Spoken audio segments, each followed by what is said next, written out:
Team ban.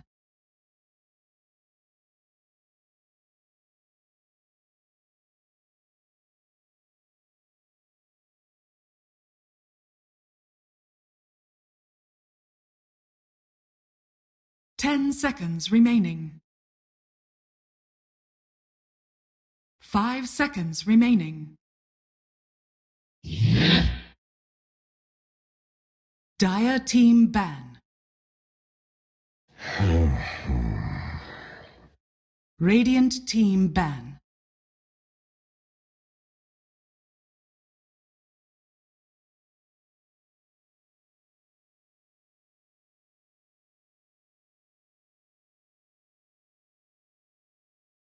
Ten seconds remaining.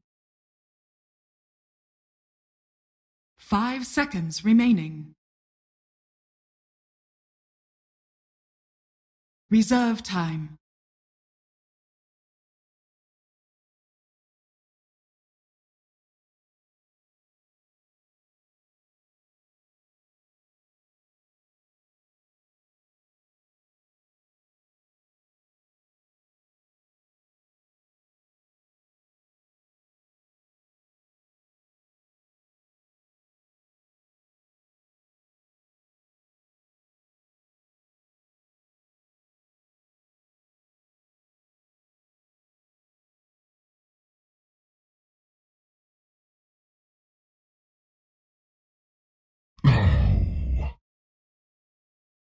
Dire team pick.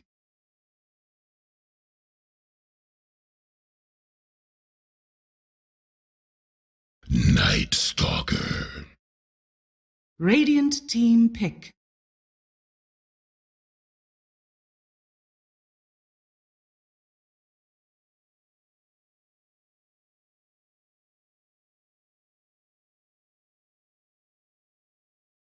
Ten seconds remaining.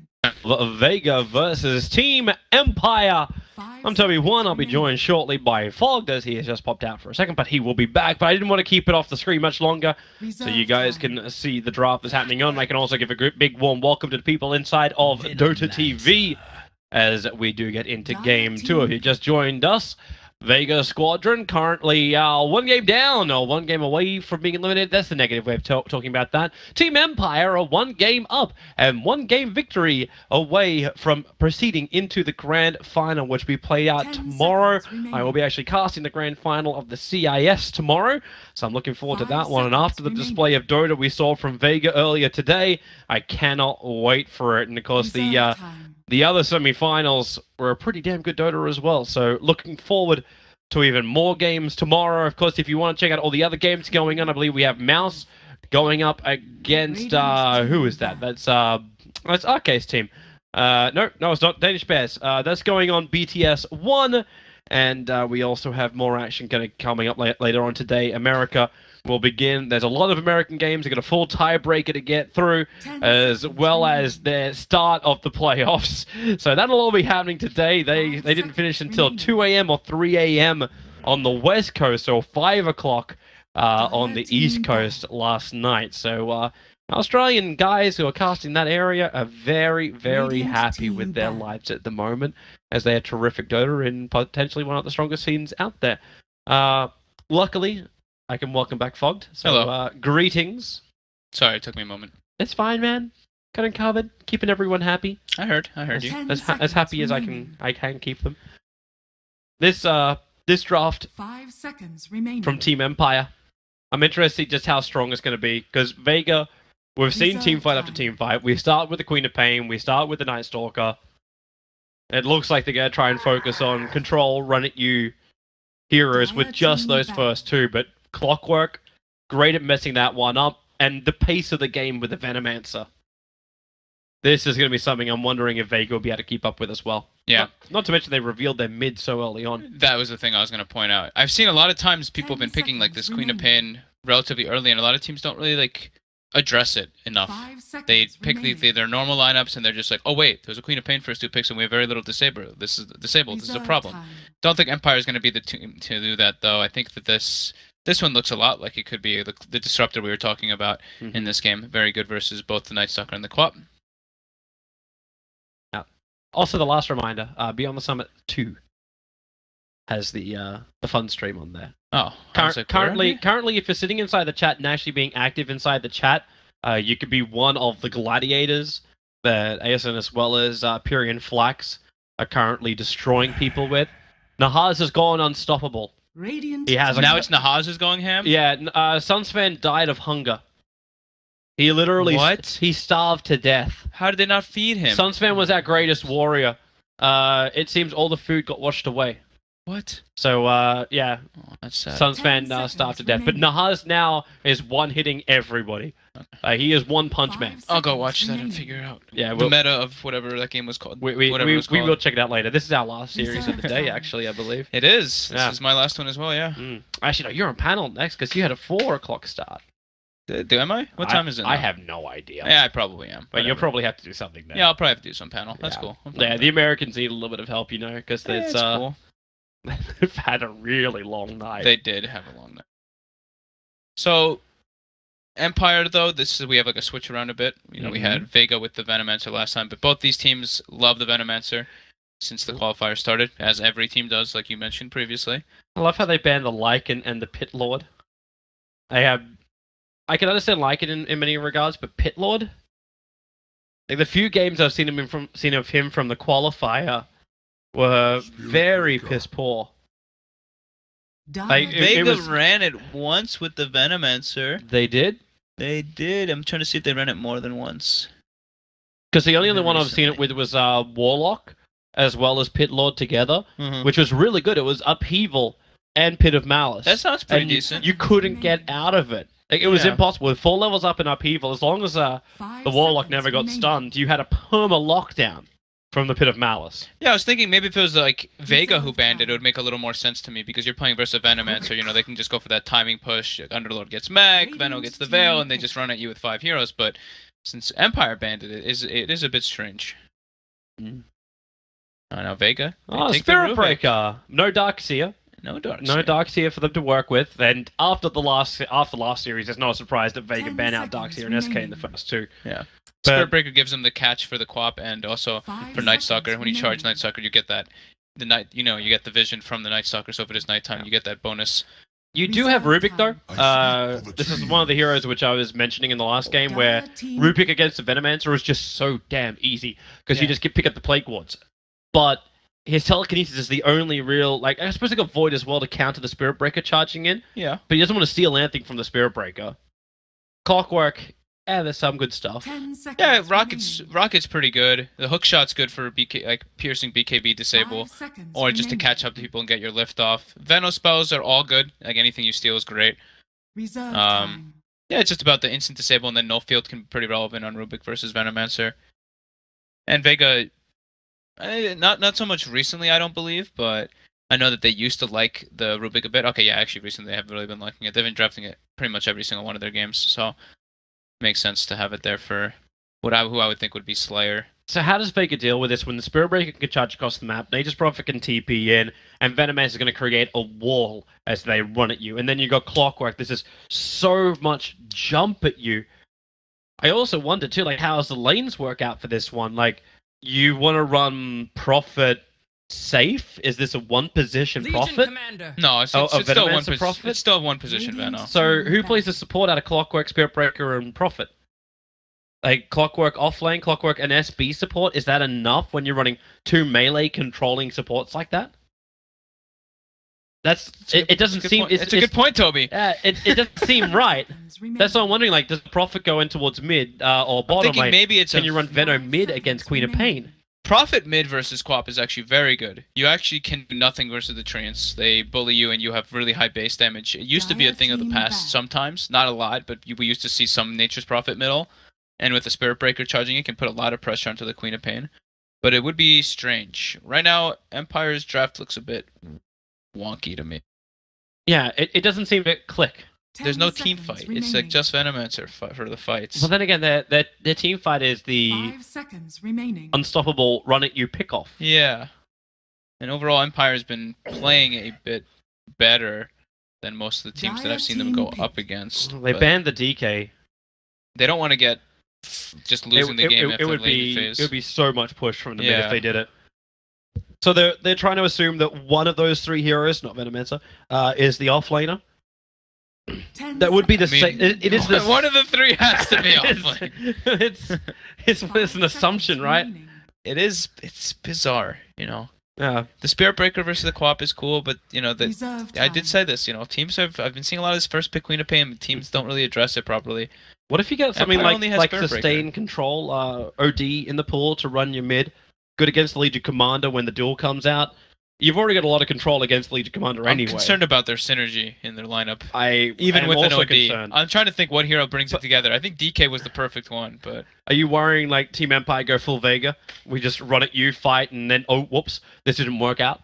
it looks like that might start to be the case. And I mean, Vega, they get their heroes that they really like. I talked about it in the first series or before the first series. Afterlife, his Legion Commander was one of the best for a long time, and he's versus Venomancer, so he can just press the attack off the Gale. You know what they could do?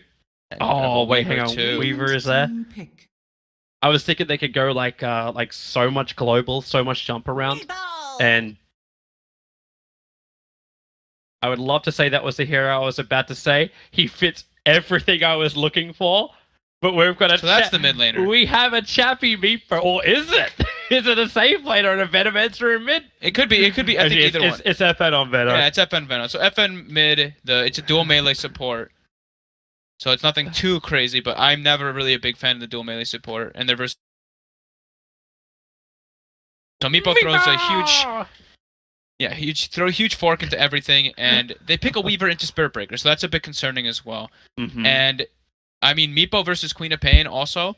Meepo destroys Queen of Pain. It might seem like the opposite because Queen of Pain has like AoE and everything, but even in the laning phase, Meepo, you just can double net her and you can actually kill her super easily. We've seen it happen a lot in the past. But so. there's no AoE control. How does the net work against the Weaver, right? Because he can still time lapse out of the net. Yeah. So. But you can just get chain netted, and then yeah, you're screwed. Yeah, because you can't Shakuchi out of the net. Yeah, and they don't really have great damage versus Meepo. They have Legion Commander nuke and some co-op nukes, but that's pretty much all their AoE. At least the Legion could isolate against one of the Meepos, lock him down.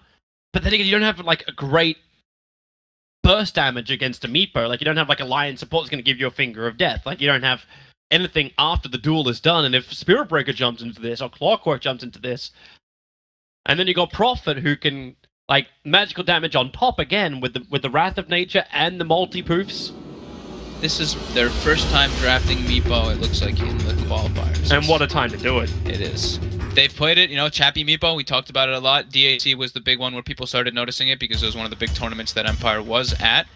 And he was owning on the Meepo in most of the games that it was given to him. I think he only won one of the games that he did get it at DAC, but he's shown that he knows exactly what to do on the hero.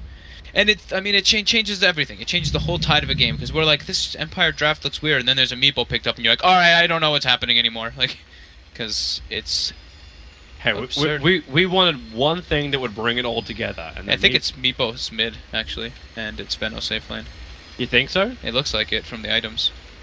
PMS as well as a couple of tangos. Yeah, it really does look like a mid Meepo. I think it's mid Meepo. It owns Queen of Pain. Can you rotate the lane out anyway? So, like, Meepo will slip into the jungles, like, and then who takes up the space? Yeah, they could do that, and then they have either the Clockwork or Spirit Breaker take mid lane for a bit. But they can put a lot of pressure onto Quap once level 3 and level 4. Once level 4 comes out, he'll have the double net from his two Meepos, he'll have Poof, and he'll have a Spirit Breaker, so they actually can get some kill opportunities on Quap. We'll see how it plays out. I always have a bit of a question mark over my head whenever there's a Meepo draft in the game, because I don't know I mean, I understand how the hero works, of course, but you have to be a Meepo master to understand when it's an absolute perfect game for the hero. Mapochka smoke break. They're farming up. Oh, so much money! 56 gold. Nice. 56 gold. Let's just check that net worth difference right now. Very, very high. For Team Empire for some reason. They double TP'd, right? Or yeah, they double TP'd out. They sent one up to the Tier 1 tower and one up to the Tier 1 tower on top and one to the Tier 1 tower in mid. But Mapochka didn't get the block ward down. Okay. But if you're running a Nature's Prophet off lane, then it doesn't really matter as much, because you can still use the treants to cause absolute havoc with those camps. Yeah. So Chappy will take the first rune in mid. He actually got the 4 tangos, then the 2 shared. He's expecting you taking a lot of damage in mid. Yeah, you get right-clicked a bunch. but you have good or Shadow Strike. Good sustain. Yeah, with this you have good sustain. And you have high HP at the start. She killed 4 of the cogs. Didn't realize that. Weaver, Night Stalker. One was a train. Ah, yes. Good point. The Weaver got one of the trains. Ah. So the reason they picked the Weaver was for the lane mostly, but Weaver versus Spirit Breaker is pretty tough, and they actually are able to claim 3 runes. Yeah, and the damage on Silent. Mr. I have 3 tangos. Yeah. They don't want to have to burn through consumables on these heroes, especially someone like a Rubik who wants to harass Ghostic down. Is he going to go for a career snipe on Miposhka? It looks like he is. He's got boots. Does he have enough? This. It's the South. He's got the movement speed. No. They knew. He's like, and it's gone. It would have been a magical snipe. Yeah. If he picked it up. So he's probably going to be playing between mid and top. One of your 3 wishes for the game. Aladdin? Aladdin. Hey, Malini had the worst pun there. Hear it. Yeah, it was probably a good thing. Oh, FN's in trouble. Getting pressured a bit. Overwhelming odds, but it's like it gives Afterlife like the ability to run at him. So maybe he can finally get his last hit of the lane. So far, not going his way. How's the mid lane looking? So, Queen of Pain, 3-2. They're both gonna farm. Yeah.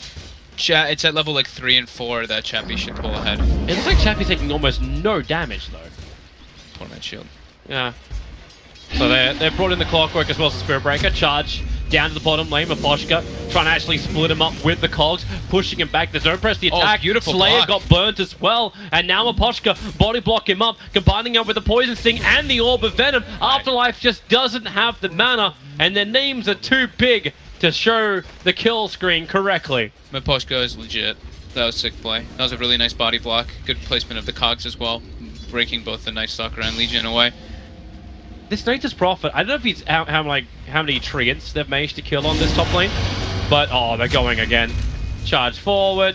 He doesn't have a 2nd level, however, but it's enough to harass Afterlife out the lane.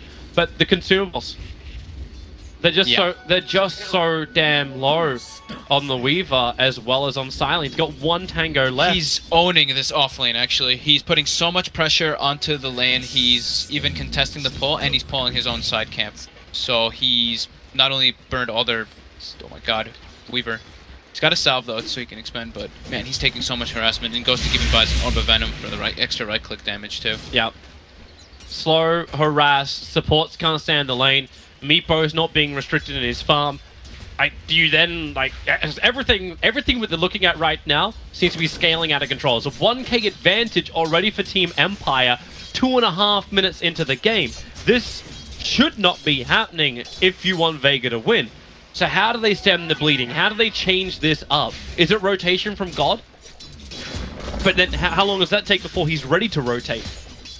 I think it's they have to wait. Their heroes are a bit weak early on. They don't really have big playmakers early game, while on the side of Empire they do. They have Spirit Breaker and Clockwork who can run around making plays. They have 3 lanes that go well as well.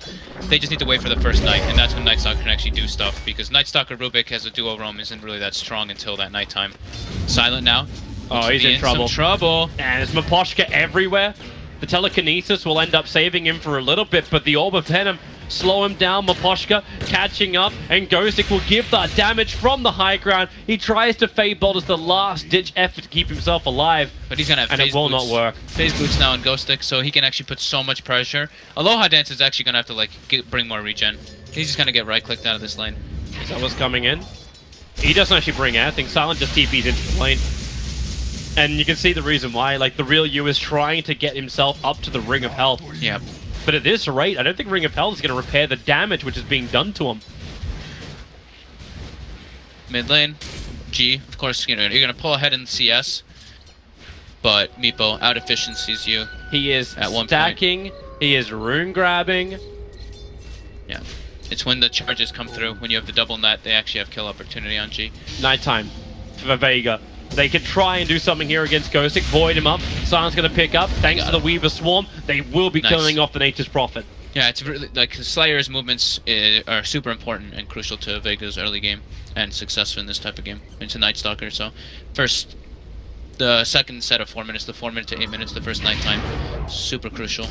Really good obs wards as well from Vega, watching the top parts of the river. So they're able to protect the movement into their own jungle, keep tabs on the clockwork. And that is the more important thing at the moment. The only downside is Afterlife is basically left to the crows. There's nothing he can do about this. And that means, for everything that's going on, Meepo's still getting good farm, but FN's having an uncontested Venno lane. I'm not certain if you're at all comfortable with that either. Yeah, I don't think they can really contest FN too much, though, at this point, just because it's a Legion commander. If they do want to, they have to bring down the Queen of Pain with the Night Stalker to pressure the Venno, but Roger's just taunting him. Afterlife pinged it out, he's just like, guys, give me the shits. Just get him away from me, please. Rotate to the bottom lane. Do something about him. I mean, yeah, it's definitely a concern that, you know, Ghost Stick's free farming to Afterlife, who is jungling. Now slowly. Mapochka takes the mid lane. Yeah. So you're pushing the clockwork closer to level 6. Yep. Either one, the Spirit Breaker or the clockwork, either of them getting the mid experience is great. Chappie's going to try and... The Observer Ward actually saw Slayer come over. Now, they're not pushing the Spirit Breaker into a charge yet. Now they will. Chappie has 3 points up in proof, 1 point up in net. Nature's Prophet was starting his TP. He doesn't really need to, but with the TP scroll, there's nothing to really stop him. And Chappie, well, Slayer's on the wrong side of this map. They need a bash. First hit! Oh, come on! Really? That is so unlucky for him.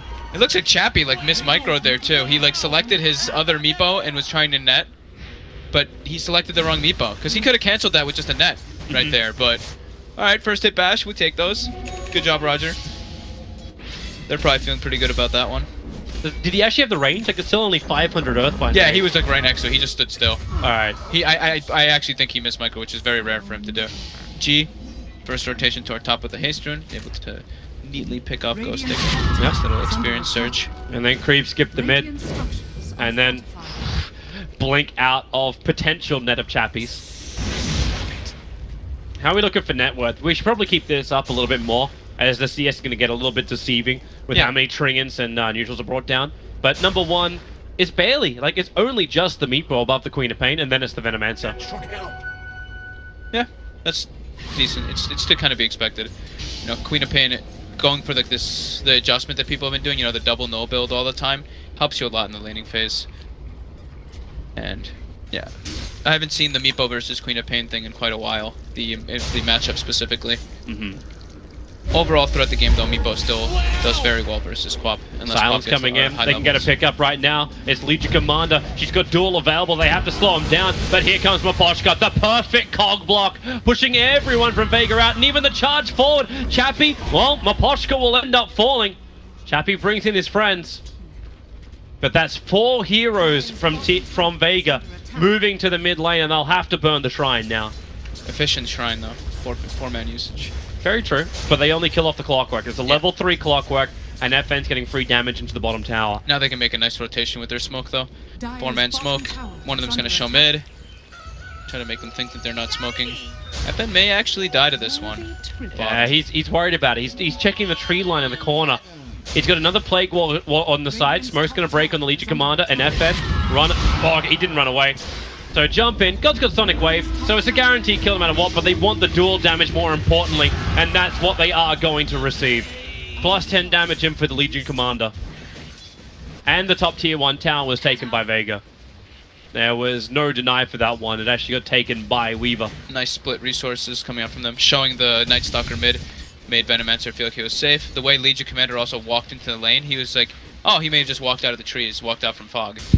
So he didn't reveal that smoke. It's not like he like ran up in overwhelming odds and scared the Venno either. He played at a very slow, passionate, slow, passionate game pace. He made sweet love into that pace. Alright. The leaders switched up a bit. So it's about 2,000 in the swing. The tower's going to help out a lot with that. But more importantly, it's the kills coming in for Vega. Yeah. Bit by bit, getting a little bit more money. They will continue to advance down the lanes. As long as they can find an opening. Maybe not going too far, however. Weaver actually builds in for a 4-staff as his first item to try and escape the clockwork. And potentially Sprout of Ghost Stick. Without having to use something like a time lapse. Okay. It's different. He had the Ring of Health anyway for the laning phase. He doesn't want to build into Lincoln's. Good versus Clock, pretty okay versus Meepo. Sure. Strange, but Odd. it's cool. But You usually see the Dragonlance get finished up, even if it's like Dragonlance with the casual Ring of Health. But it's logically sound. gives him mana, you know, so he can spam Shikuchi more. Alright, so it seems we're going back to the status quo again for Team Empire. Like, they're going to charge anyone that's slightly out of position, but they continue to control their side of the jungle and keep farming up. Are you okay if you're Empire keeping the status quo and also on the same foot? Like, should Vega be doing anything to stop this, or are they happy with their timings too? Vega has to wait for night times every time they make these moves early on. Nighttime, duel, Quapple. So I don't think Vega can really do much more besides what they're doing right now. Maybe when they wait for darkness, they can use a smoke to put some pressure, but Empire isn't in any rush of doing stuff. They actually get Miposhka with the clipping of the Sonic Wave in mid. Ooh. Missed that one. I actually started checking out the item build. I only saw the ending of it. I just saw him get like a Shadow Strike, harass him a bit, and then I saw the ending Sonic Wave. Clockwork, even with these deaths he's been having, like it's 2 deaths after the original harassment, like he kind of made so much space in the lane. But he's still sitting just above the other supports of Vega for net worth. Yeah. But I don't know if that's a great thing when both of your melee supports are sitting... Actually, now they're on the bottom 2 net worth. One of them has to sack himself. Yeah. That's just what it's got to be. Which we assume is going to be the Spirit Breaker, right? Yeah, more than likely, because they gave the Clockwork the lane. But yeah, I was going to comment on this. I don't know if you saw, Chappie has a Shadow Blade in his quick buy on Meepo. Right. Really? Instead of Blink Dagger? Oh, here comes your Earthbind. Weaver. Oh, he's waiting for the time lapse to do the poof. But he used both Force Staff and time lapse at the same time, I believe. Yeah, the Force Staff saves him. So already it pays off. Oh, Roger. Slayer's gonna see him. Back through the tree line. Is he really gonna go Shadow Blade? I mean, I've never seen a Shadow Blade Meepo, I do have to say. I've seen Dragonlance blink, I've seen like triple Wraithband blink. It'll be a way to guarantee you get the poof damage. But you kind of get that anyway from a Blink Dagger, and Blink Dagger allows you to farm faster. Is there a point for Silver Edge? Nope. There really isn't, is there? Like, what do you break? You don't break Hunter in the Night. Reduce their damage. Yeah, true. I don't know. I've never seen it before. Queen of Pain tries to turn on you, and then, like, Scream as well as Sonic Wave will do, like, heavy reduced damage. Either that or he's going to go Blink and Shadow Blade, but over finishing up an Axe or even just getting mass Dragon Lancers. Charge forward. Found the Rubik in the corner. This is the first kill Team Empire's had in a while, and it may be at a cost. You've got them running in. Hookshot's gonna miss. Ghostic protected. They push him forward. Ghostic won't survive, but Chappie in the middle of the fight, killing off the Legion Commander, charging over, keeping Nightstalker out of the fight. But then God, Sonic Wave will go out, but so does the Venomancer ultimate. The Nova will cope them up. Queen of Pain will fall, and Vega doing what Vega do best. Run at him. Oh, nice Veno ward block on the Nightstalker there. Pays with his life to the Weaver, but this is where you see the power of the Meepo versus the Queen of Pain there. Quap lands an ulti on him, a Scream as well. Meepo just walks on top of her, nets her twice, and then just easily brings her down with right clicks. Yeah. Legion Commander also dying without really getting too much there. Yeah, Ghostic's still keeping it efficient during all that as well. After he dies, he moves toward top right away. This is what the Nature's Prophet should be doing. Yeah. And that's something else we should probably be worrying about. So Vega, even if you win a fight, how do you get control of the map? You don't have an easy way to chase across the map unless Nightstalker's got so much movement speed. He bought Shadowblade. He did. Poshka. Never seen this before. Can he solo kill this? If he's got a little bit of extra health, the Treant was nearby, but Legion Commander is falling. He's got Hookshot available if things get a little bit rough. And then, well, in comes Ghostic. A charge is coming forward. You steal Rocket Flare for Silent. The Slayer still on the run. Here comes your Spirit Breaker. Little bit by little bit. And actually, no, Nature's Prophet tossed around. There's your Spirit Breaker. 3-man charge. And in comes Chappie. Too much damage. The Battery Assault from Mopochka's going again. You can jump up, but you clip yourself, Slayer. Can you do some damage? Weaver's trying. Chappie finally will fall. A large amount of money will arrive. The cogs burn. He's still got enough mana to go for the time lapse, and that's giving the confidence to dive in underneath the shrine. Mapochka's the last one. He has a battery assault to try and survive this, but they're all together. Weaver's owning. Triple kill for the real you. Damn, this Hurricane Pike rush. He actually does a good amount of health. Like, he has 1500 HP. He's very easily like run around in these fights because there's not a crazy amount of lockdown. You know what you want to steal. He's out. Okay. I thought for a moment like you just steal Plague Wards. Add pressure to the bottom tower. You can TP down there. God wants to go down there too. Managed to veil up Nature's Prophet and scream him. It's not enough with Sonic Wave to get the kill, however. So first Shadow Blade reveal there. He gets a kill on the Queen of Pain, but pays with his life to the Weaver. So they do have to watch out for this Weaver, for sure, on the side of Empire, because he's very elusive versus their heroes. You know, there's only the Spirit Breaker, Charge, Disable, and the Meepo to deal with him. And if he's got all of that... Oh, Queen of Pain proved that physical damage will be enough. Couldn't blink away, and now Nightstalker controlled the battery assault. He charges out. Hunter of the Night plus Stick Charge is committed, so he doesn't actually burn to death. But yeah, the Shadow Blade already is getting him a couple kills. You know, it's like you said, it's similar to the Blink. I guess Chappie, this guy knows Meepo way better than I ever will, because that's a hero that's a big question mark, as I said previously to me. So, you know, but it makes sense, right? It's like it's a pretty much a Blink, but it's just better. You know, it scales harder, gives you more stats, and gives you at least some damage and attack speed if he wants to upgrade it later on. The real you, though, like, it's so important that he's managed to get this much farm on him. Charge forward, he still has his time-lapse available, but doesn't require it. But it's the fact that Weaver is able to single target down some of the Meepos in the fight, even if Chappie is getting these kills with the Shadow Blade. Yeah. I mean, every time you kill Meepo at these points in the game, you're like, holy crap, I just got so much experience, because Meepo's level 17. You know, that's the way Meepo works. He's pretty much one level per minute. That kind of hero on a good Meepo player. FN is going to go for the Aghanim Scepter. We've seen so many builds out from Venomancers. Hurricane Pike's been in the previous area, but he's going to go for the Aghanim Scepter with the Veil of Discord combo. Oh no, Venomancer? Yep. He is going to. Okay, I mean, I don't know if he is this Actually, game, no, he changed his mind. Okay. I was like, I'm not sure if he's going to do it this game either. He's going for Halberd. He had the Aghanim Scepter in his quick buy. I think he can go it eventually. I think Halberd's quite nice this game, though. I just love Halberd on Venomancer. I think this is like a really core standard build-up. We saw RTZ do it and debut it at Epicenter. The Veil, Halberd, Blade Mail kind of build, and he just stands to this frontliner that's super obnoxious. It doesn't care. It's a lot of pings on bottom lane. The fact that no one's defending that tier 1 tower.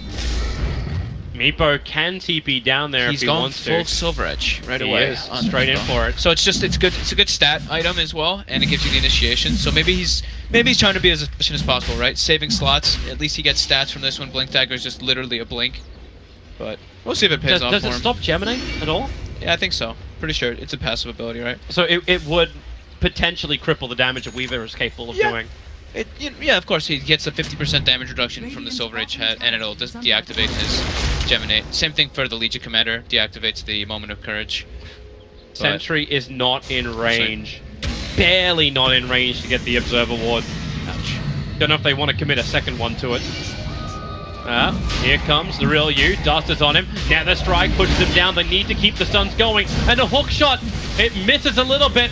They still keep Weaver controlled. Another dusting. He time-lapses, but he's still inside of the cogs. He can't get back out again. A huge kill. FM will take it.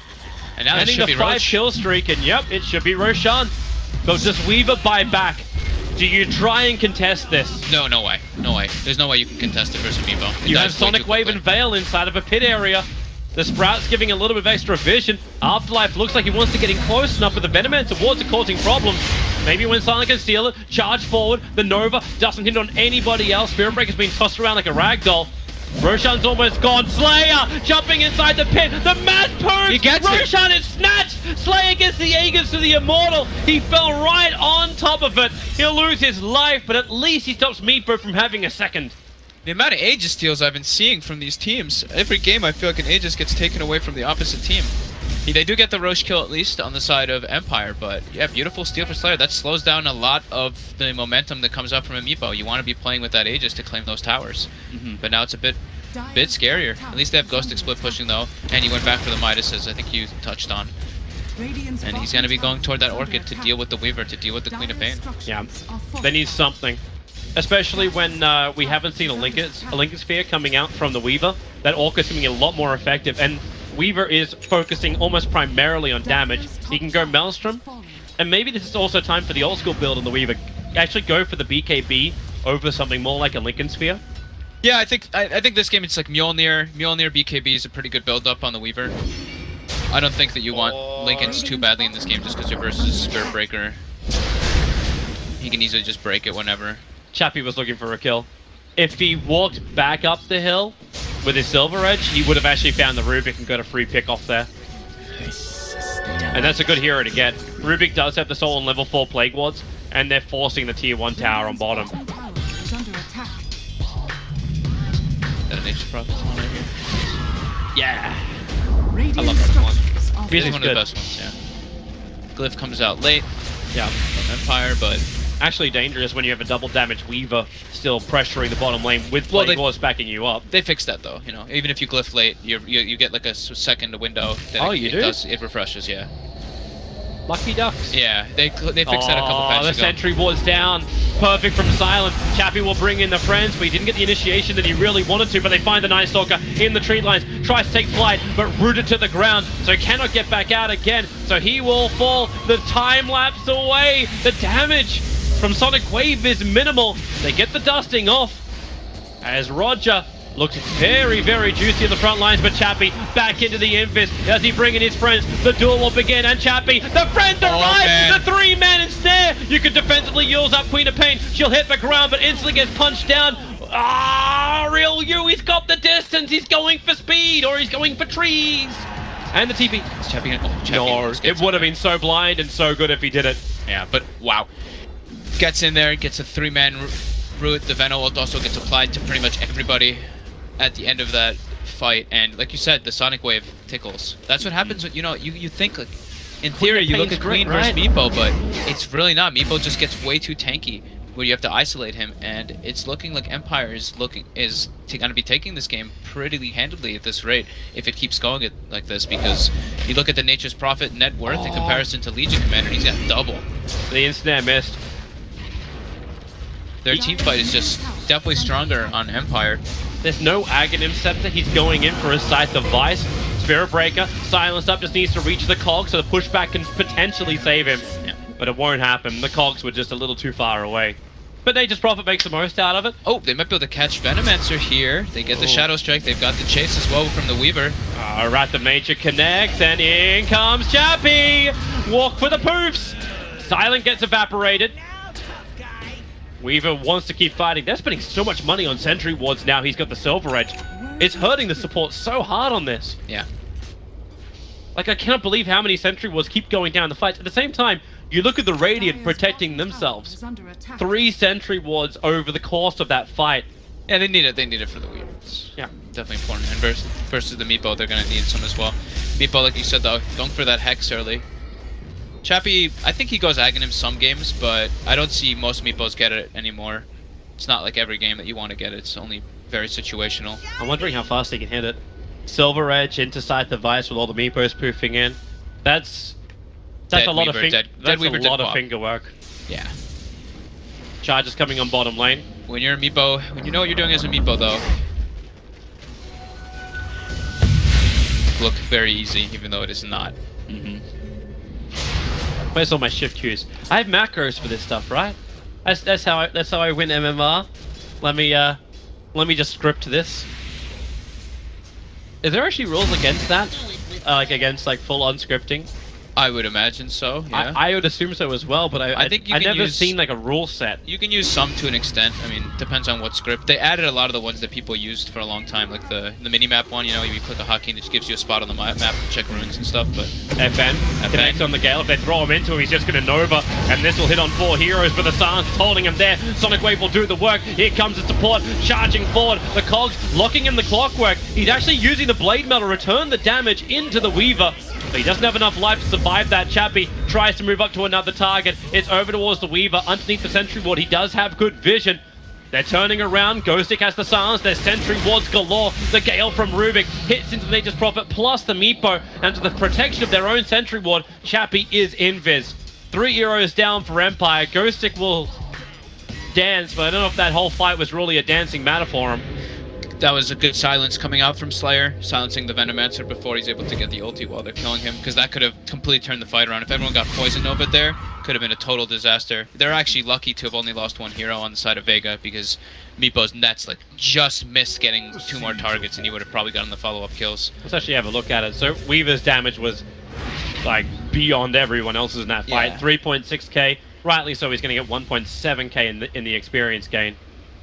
But Meepo and Prophet are doing most of the lifting. Venomancer is still down very, very low. Surprising, but as you said, when you get no Nova off and you still do 900 damage. Impressive. Yeah. Just some Veno wards poking people. Got the Gale off at the start as well. I think maybe getting himself some type of way to remove that silence could be nice. Like, he's got the Aghanims queued up, but I feel like Lotus Sword might actually be a little bit better this game. Would you go Lotus or would you go for the other item we've seen a lot of times on the Veno, the Manta style? Manta style, yeah. I think he should probably get one of the two, or maybe even just go full out BKB. That could work. Top tier 2 towers now going to be harassed. He's not really like he's not the damage dealer. Oh, they found him. They guessed in the tree line. I don't know if it was a full-on guess if they saw Night Stalker go in. There's no observer was looking for it. Yeah. But that's a tier 2 tower gone. No Night Stalker for 40 seconds, and 26 minutes in, Empire taunt the front of the base. This is where Meepo is his strongest. These first 30 minutes is his peak. But his Silver Age doesn't allow him to go up the high ground like he normally would with a Blink Dagger. Oh, and he steals the Veno wards too now for silence, so he'll actually be able to build a defense there, and we'll see Empire back up. That's why Rubik is fantastic in that position.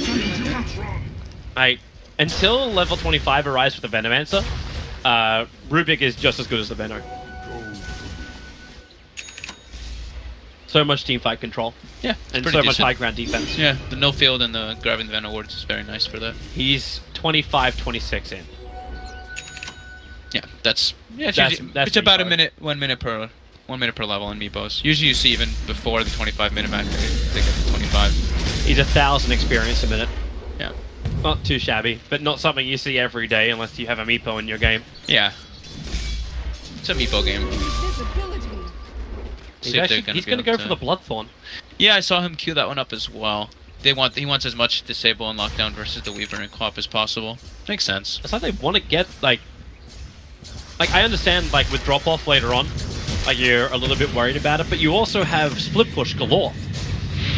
I don't know if it's enough to deal with a Weaver in the late game, especially as Weaver is rapidly approaching. He's 90 gold away from having his BKB.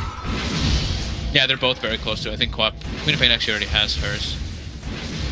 She does. Yeah, and Weaver's about to. So now it's Vega's time to smoke up and try to get a good engagement. But that being said, Roshan, 13 they still seconds. have time. They need to make this game go late to where the Meepo starts to fall off, because their Legion Commander is, I mean, more than broke. Yeah. This guy's got Blink Dagger and he's trying to buy a Midas. He's 1,400 gold into the Midas. I love the way Silence preparing for Roshan. Plague on Plague. That's the plan here. And then the rest of the treants continue to scan outside the pit. So both teams are fully aware that Roshan has spawned up. That's a nice rune if they can get their hands on it, an arcane rune. Or kill it. Nice. Stop denying the fun with all the Plague Wards. The anti-fun hero, Venomancer.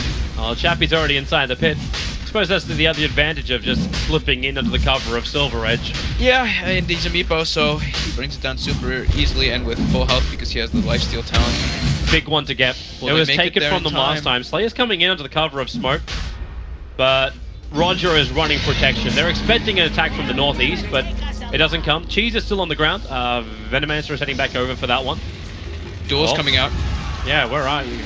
All the way down there. Too slow on the camera. Chappie jumps in. All the poofs. You may have enough control. No! Time-lapse out. Nature's Prophet will buy back in. The Sonic Wave is good, but the Venomancer ulti also just as good. Only Plague Ward's on directly after it.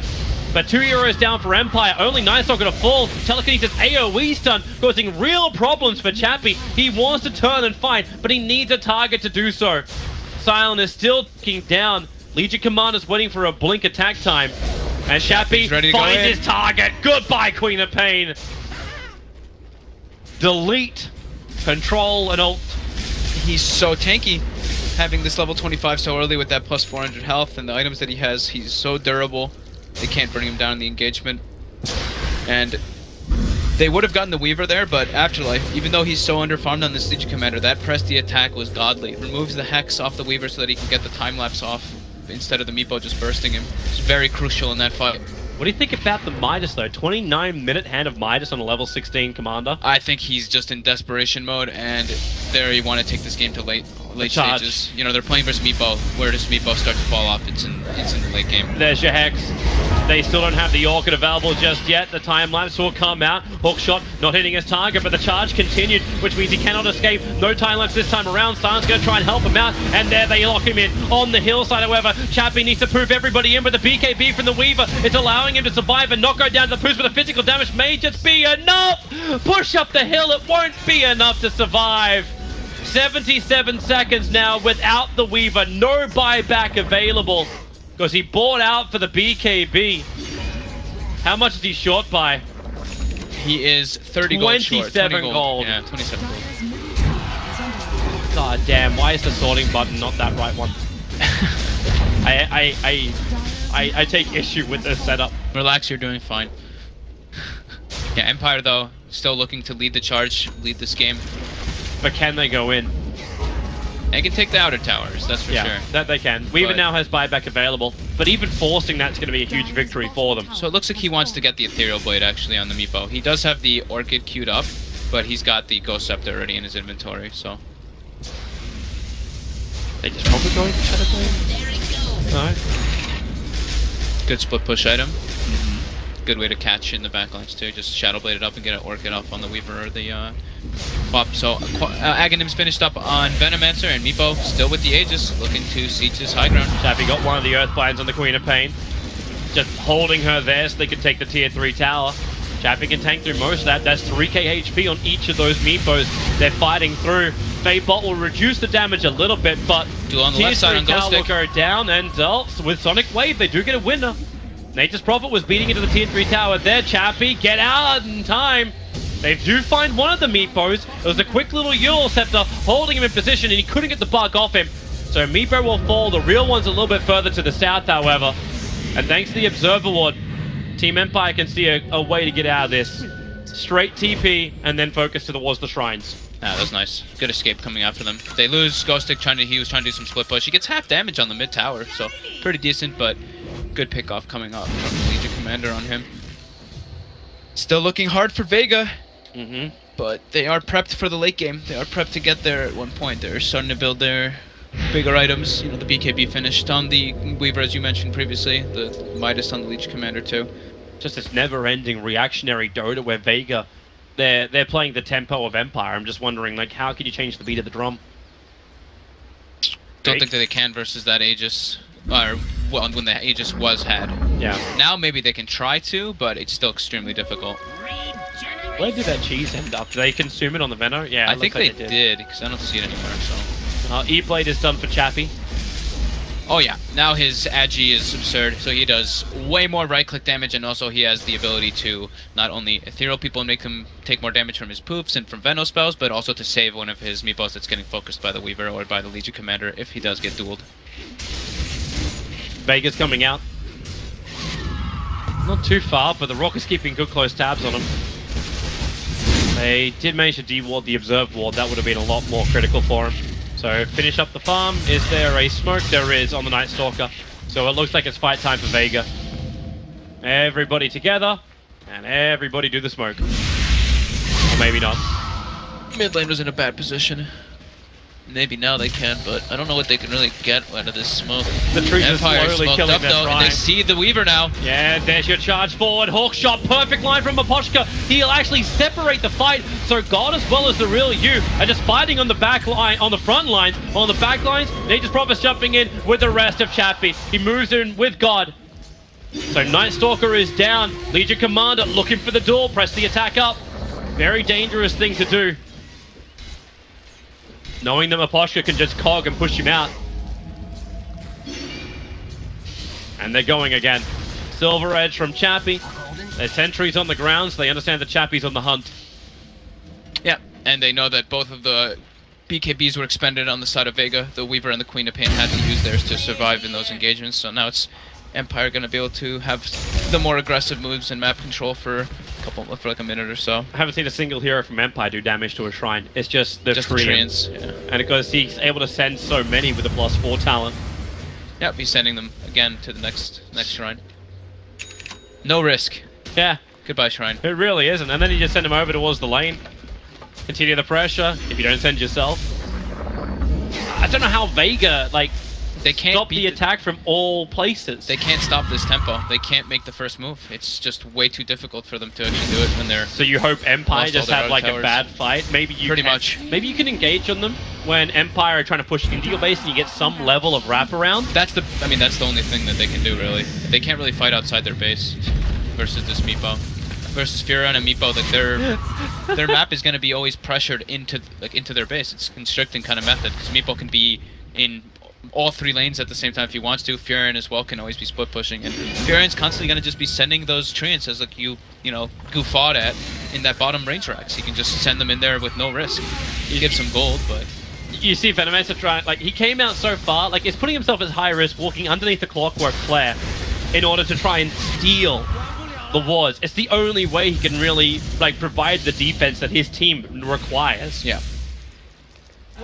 But yeah, Vega's gonna... Oh, they find one. They found defense. defense. They can silence him up, but where's your initiation? He's durable. Yeah, you still don't know where the rest of them are. Like, you go for your silence. If you commit to this, you better get the kill. The duel is out. The Spirit Breaker, the hook shot out. Venomancer will go down. The Sonic Wave helps ensure it. Clockwork will drop, Venomancer will drop, and Spirit Breaker, the Eul Scepter. No way to get out of this one. Tried to charge at the last moment, but that won't work either. Nice play from Vega. They see as soon as Empire split up, they go for an opportunity to get that. So good pickup for them. Really good fight for them when they get 4.8k or 4.9k in the experience. Yeah. A shift of about 2.4k in the gold, and that's just from the fight. But they don't get control of the lanes back again. That's the issue. Like the top tier 3 tower is still taking damage. The bottom range rack's been chipped away by treants after treants. Now with a BKB from Prophet, Ghostic may feel confident enough that he could just start TPing in on top of racks and taking them out and still get out scot-free. Yeah. Because what have they got to stop them that penetrates BKB? It's just the duel. For the disable, at least. Yeah, they have so many ways to push the lanes in, though. On the side of Empire, Meepo, Nature's Prophet. And then whenever they do push the lanes in, they can get opportunities to kill with Clockwork and Spirit Breaker. Scotty's done. Yeah, he's super buff. 3.6k now. HP. 24 armor on each of the Meepos as well. Soon maxed out, though. All he has left is that Dragon Lance and Dragon Lance to replace. I'm wondering what he does build into for that one. Like, the Bloodthorn makes sense? Makes sense, but gives you no stats. Yeah. Or maybe with the E-Blade, he goes for the quick pop-offs. Is it worthwhile ever building a Dagon onto a Meepo?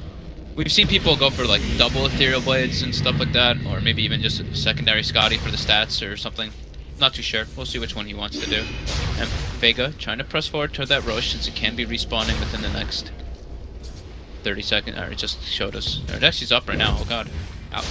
But Empire can be patient about it now. Like, the Nature's Prophet is still really good at split pushing. That army of treants is forcing in the top lane, and someone has to go and deal with it. Yeah. And then it goes to the bottom lane. An exposed Rax on the bottom lane is something to also be very worried about. Yeah, and they always have the rocket flare from the Clockwork to scout at the Roche. So even if Vega tries to like go in there and try to sneak it, if they possibly think it's a good idea, they'll always know. But the Empire will always know anyway because, you know, the side lanes are always going to be pushed in. And keep throwing wards. Yeah. Maybe that move from Silent, like, he's just getting plague wards all around the northern side of the pit as well as inside. But the longer this game goes, like, remember Ghostic's going to have that level 25 talent. No teleportation cooldown. I'm interested to see if that's the way he does go.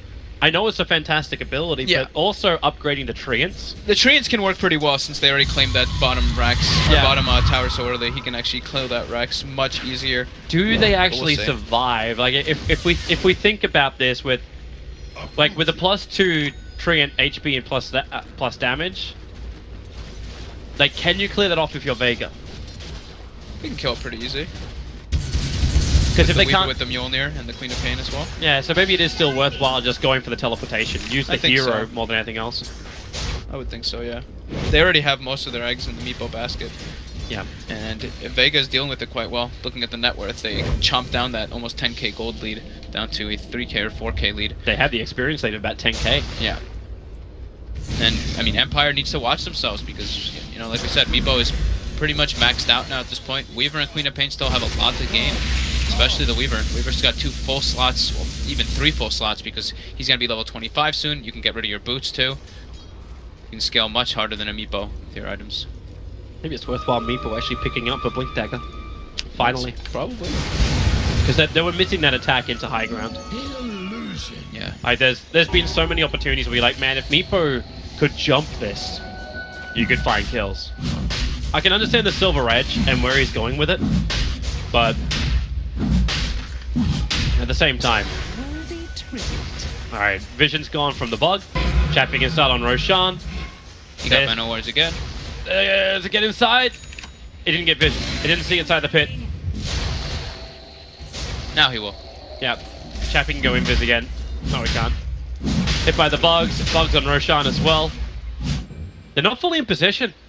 Slayer's a little bit too far away. God actually doesn't have a TP. But they're not that far away, it's going to cause problems. Chappie's very focused on something right now. His main Meepo is not moving, and his other 3 Meepos are not moving either. He's waiting to bring him in. Either that or he's waiting to get back out again. Here comes the real you. He's waiting for something. They're waiting for an opportunity to go, maybe. Well, as long as Vega know that Roshan's not dropping down, or do they? Wrath of Nature's being committed. The top lane's still being pressured, and now Queen of Pain shows herself. And that seems to be enough for Chappie to say it's time to go. All Meepos brought in, so they're committing in towards Roshan. Weaver is very close to the front door, picking up all of these Plague Wards. But Roshan, 1/3 of his HP, 1 Plague Ward, is not inside. He's gonna die. Just on the edge. And dead. Roshan, it goes to Chappie. Aegis Immortal will put the Dragonlance in his backpack. And Roger, is he coming in for the cheese? Someone's going to go in for the... It's going to be FN again. FN will have cheese, Aghanim's Veil, how about a BKB for the next fight? Yeah, now he's got the BKB, so he can actually survive after the jumps as long as he doesn't get dueled and dies during it. So, where do you go in? Like, do you attack through the bottom, or do you just let Nature's Prophet add that pressure? Because that's what this has to be, right? Like, Aegis Immortal and cheese, you have to be looking to go high. They have to look to go. Like, if they keep waiting, they start falling off in comparison. Yep.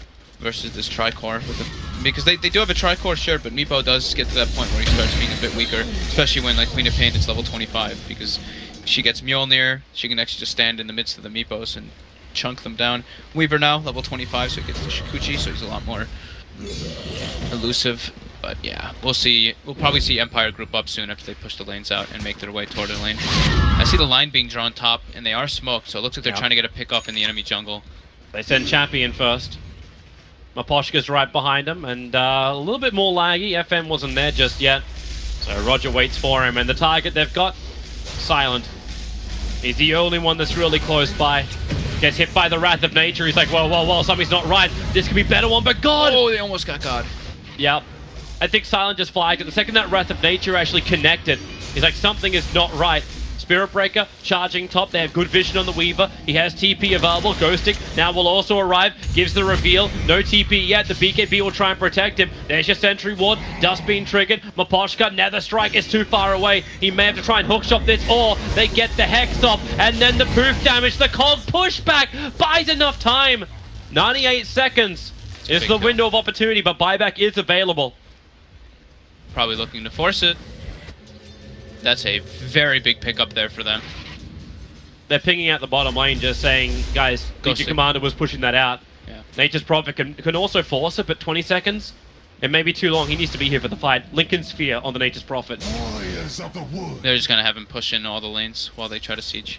They definitely want to try to force this buyback, though. The Venomancer wards only for another 30 seconds or so on the Rubik. Alright. God, he's trying to defend this. Blink, duel. Venomancer's still got his ulti off. And Nova, stolen, coding up Chappie. This could be problematic. And Ben does get the cheese off. He'll end up surviving. Telekinesis just done. It's causing problems. Chappie is dying too quickly. It is, however, the Aegis Immortal. That'll be what burns. Ghosty came into the fight, but the damage from the Weaver still very, very good. And the Plague Ward wall which is up from the Venomancer. I mean, the Rubik, basically the same thing in this game.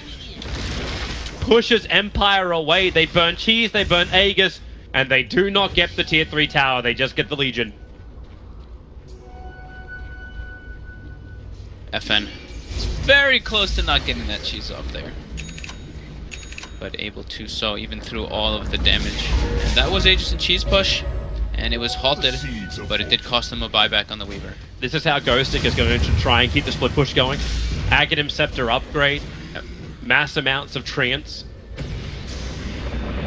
Maybe he does go the HP upgrade. He might. I think it's really good if he wants to go for like the full rat, which it looks like they might actually have to do in this game. Because they're losing control now. They're getting gold back, sure, but Vega is showing they can fight. Yeah, but Vega had to expend a buyback, so that really hurts the Weaver. Yeah. What's he still sitting on? Like, so he's got delayed on his Bloodthorn. Yeah. He bought the small crit before dying earlier, so he didn't lose a crazy amount of gold, but... I think they've had enough of chasing him with sentries and dust. Maposh has got a Gem of True Sight in his quick buy. Yeah. I'm wondering who could actually hold on to this, though. Like, Nature's Prophet could... Well, he's going to drop his hand at Midas for the Aghanim Scepter. It'll have to be the Clockwork. But Clock doesn't have a little life to work I saw with. them have a gem before. Was that the game before and I'm just being silly? There's a Gem of True Sight over on... Oh, Night Stalker has Rogers. Yeah, he's got Roger's gem. I knew I saw them have one earlier, but... Still laugh looking at that net worth of the Meatpo. He's building a Bloodthorn of his own now, so that is what he's going to replace the Dragonlance with. Okay. More damage, more disable. He knows the BKBs are starting to get low onto the Quap and the Weaver. I think he needs better control against the Weaver, like that's the primary thing. Yeah. Like, the BKB, yeah, it might be low if he can beat that out. I thought the top fight, like, Weaver was, like, dead to rights the second that BKB was hit off, and it was Spirit Breaker attacking him during that time. They had enough disable. They're going to get a little bit more auras as SP is going to build into a Vladimir's. They'll finally get an item. It's not an item for you. Fine. He's only sitting at 4k net worth. Come on, man. Life of a 5. Life of the sacrificial melee, initiating 5. Yeah. So Weaver gets rid of his boots, and since he does not have buyback, he buys out items. He gets the full Diffusal Blade. So if they can actually pick up Aloha Dance, this Weaver, they're looking for it. If they get him, if they're able to. Charge on the Weaver, pulls out of it. The second Night Stalker showed himself for a moment. Oh, they commit both the Weaver bugs and the Mjolnir. Maposhka's nearby. They're checking the trees, looking for something. They won't find it. And they may still not want to fight Silent while he has Poison Nova. I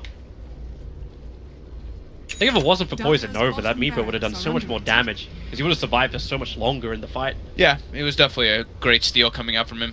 Pushed them all away from being over-aggressive. Is it time to smoke and try and make the most of the Nova while you still got it? It's Rocket really... flies right over the top of 5 of them, and then they smoke. Yeah, it's like 1400 damage from the Poison Nova, so if you can get a good position up for it, it's decent. Here they come. Somebody. Poshka's in the tree line. They get the scan right on top of him. Miposhka, goodbye. Eliminated. And now they expect the ward to be on that high ground there because they found him. Really? It was just a really good scan? Looks like Venomancer is going to go back into the Hurricane Pike. Maybe feeling he needs the range damage to do the siege. Yeah, range damage to siege. Just having the Force Staff too is pretty nice to peel the fights away. The Aghanim Scepter is basically completed on Ghostic. He's TPing up there to grab it. See what he can make of it. Does he sell the Midas? Probably should. Hold on to it till you use it again. He's switching it out. Switch the Aghanim Scepter in when you want to use your ultimate, and really? Okay. Efficiency. So Quap hits level 25, so he's got the 70% lifesteal, and well, she's got the 70% lifesteal now, and picks up the Maelstrom. So when Mjolnir's online for Queen of Pain, it's actually not only a lot of damage versus the Meepo, but you get so much survivability. He actually just used the Wrath of Nature without switching the Ags in. Wow! Not certain why. I think he made a mistake. Chappie, oh, the lightning! It bounced down to him from the attack on the Ancients from God. I think that he made a mistake using the ulti there instead of having Aghanims on, because he even said wow right afterwards, so he's probably like, wait a minute, what are my trades? A blind gale from FN. Now Afterlife jumps in, starts duel on the Venomancer. He is BKB'd up. Sonic Wave, the damage may be enough. FN gets the Nova off. A big ability for him, allowing Chappie now to do some work. It's a 1-for-1 trade-off. The Orchid, silence on top of the Rubik. He'll fall as well. 2 heroes gone for 70 seconds without buyback, and they want more. Chappie is on the run. No ability to blink forward. God actually blinks all the way back into his tier 4 towers to shrine up, getting rid of the effect of that Venomancer. But Roshan, he is 3 seconds away from spawning.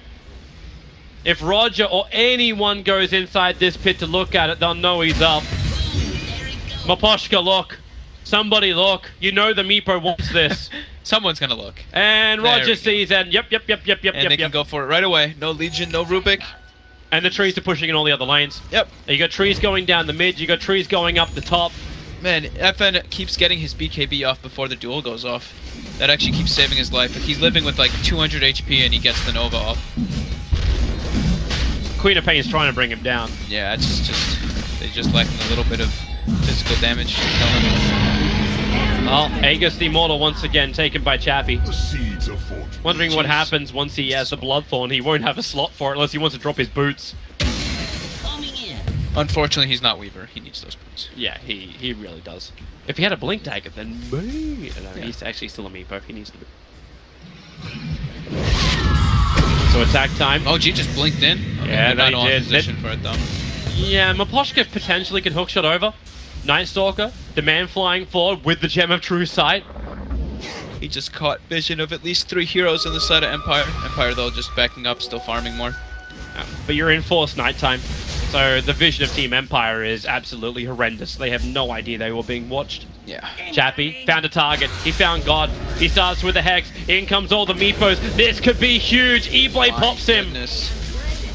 That is the pick-off that Empire was begging from. It was from 100%. Oh, no. And they want more. Jump in. The duel is out. They're going to get a revenge. It's going to be on top of the Meepo. Aegis Immortal will go. Where is the other Meepo? He's up on top lane. So it's actually just a TP up for the rest of the Meepos. Fortification has been forced out. Queen of Pain is not buying back until now. Jumping to the front lines. The tier 3 tower will fall. And God wants a target. He wants FN. The silence is out. He has the BKB if he wants to use it. He'll do so now. And the Nova off. They can kill the Queen of Pain for a second time. Yule Scepter protecting him for the moment. The support's coming in. So dead. You know it's Chappie. He can't get past the Plague Wards. Gem may be down, but 2 minutes without the Queen of Pain. FN continue the run, but Chappie back in again. He can get silenced up, but the rest of the Meepos are arriving. Overwhelming odds can give the buff Legion Commander. She'll return back into the fight. Won't work just yet. 3 seconds until duel is up and running. Weaver has that time, buys that time. Afterlife, blink in and start. Can they bring him down? They will do so. Meepo down, but on the bottom lane, the Rax has been assaulted. Ghosting turns his attention towards the tier 3 tower in the mid lane. Starts his TP under protection of the BKB. Chappie, he's back inside the base. This could be the pickoff they really, really need to. You have no Queen of Pain. The duel is out, but Legion Commander, she ain't enough of a woman or a man. She cannot bring down the Meepo. Finally, Chappie will take a fall. It's the Weaver, the Rat, the Bug. He'll do the work. Prophet beating into the tower, bringing in the extra minions to rip into the range creeps. Can they do it? Not while the Maelstrom's ripping it down. 93 HP left on the Rax, and that's almost all that stands between him. The 45 HP on the range barracks in the mid. That's all that stands between Megas and Vega losing this, and Empire going into the winner's bracket or the grand final. Chappie is so tanky on the Meepo. Like, they actually just can't bring him down, even when he's just in the midst of every single hero. They get the great duel. He respawns with Aegis. He has the Meepo top. Ooh, commitment! Oh, yes. It is Rapia! I think he has to, anyway, at this point. There's the only chance for them to win. I think the fight could have actually... I mean, there was so much that happened in that fight. We could sum it up, but... Meepo, Chappie was actually trying to bot spot him right when he respawned from the Aegis, but Silent nukes the one creep, so he was trying to go for a split push thing, but either way, they end up claiming a majority of the Raxes. There's 130 shared experience, or shared health on the 2 last ones remaining. With that Observer Ward, like, can you just...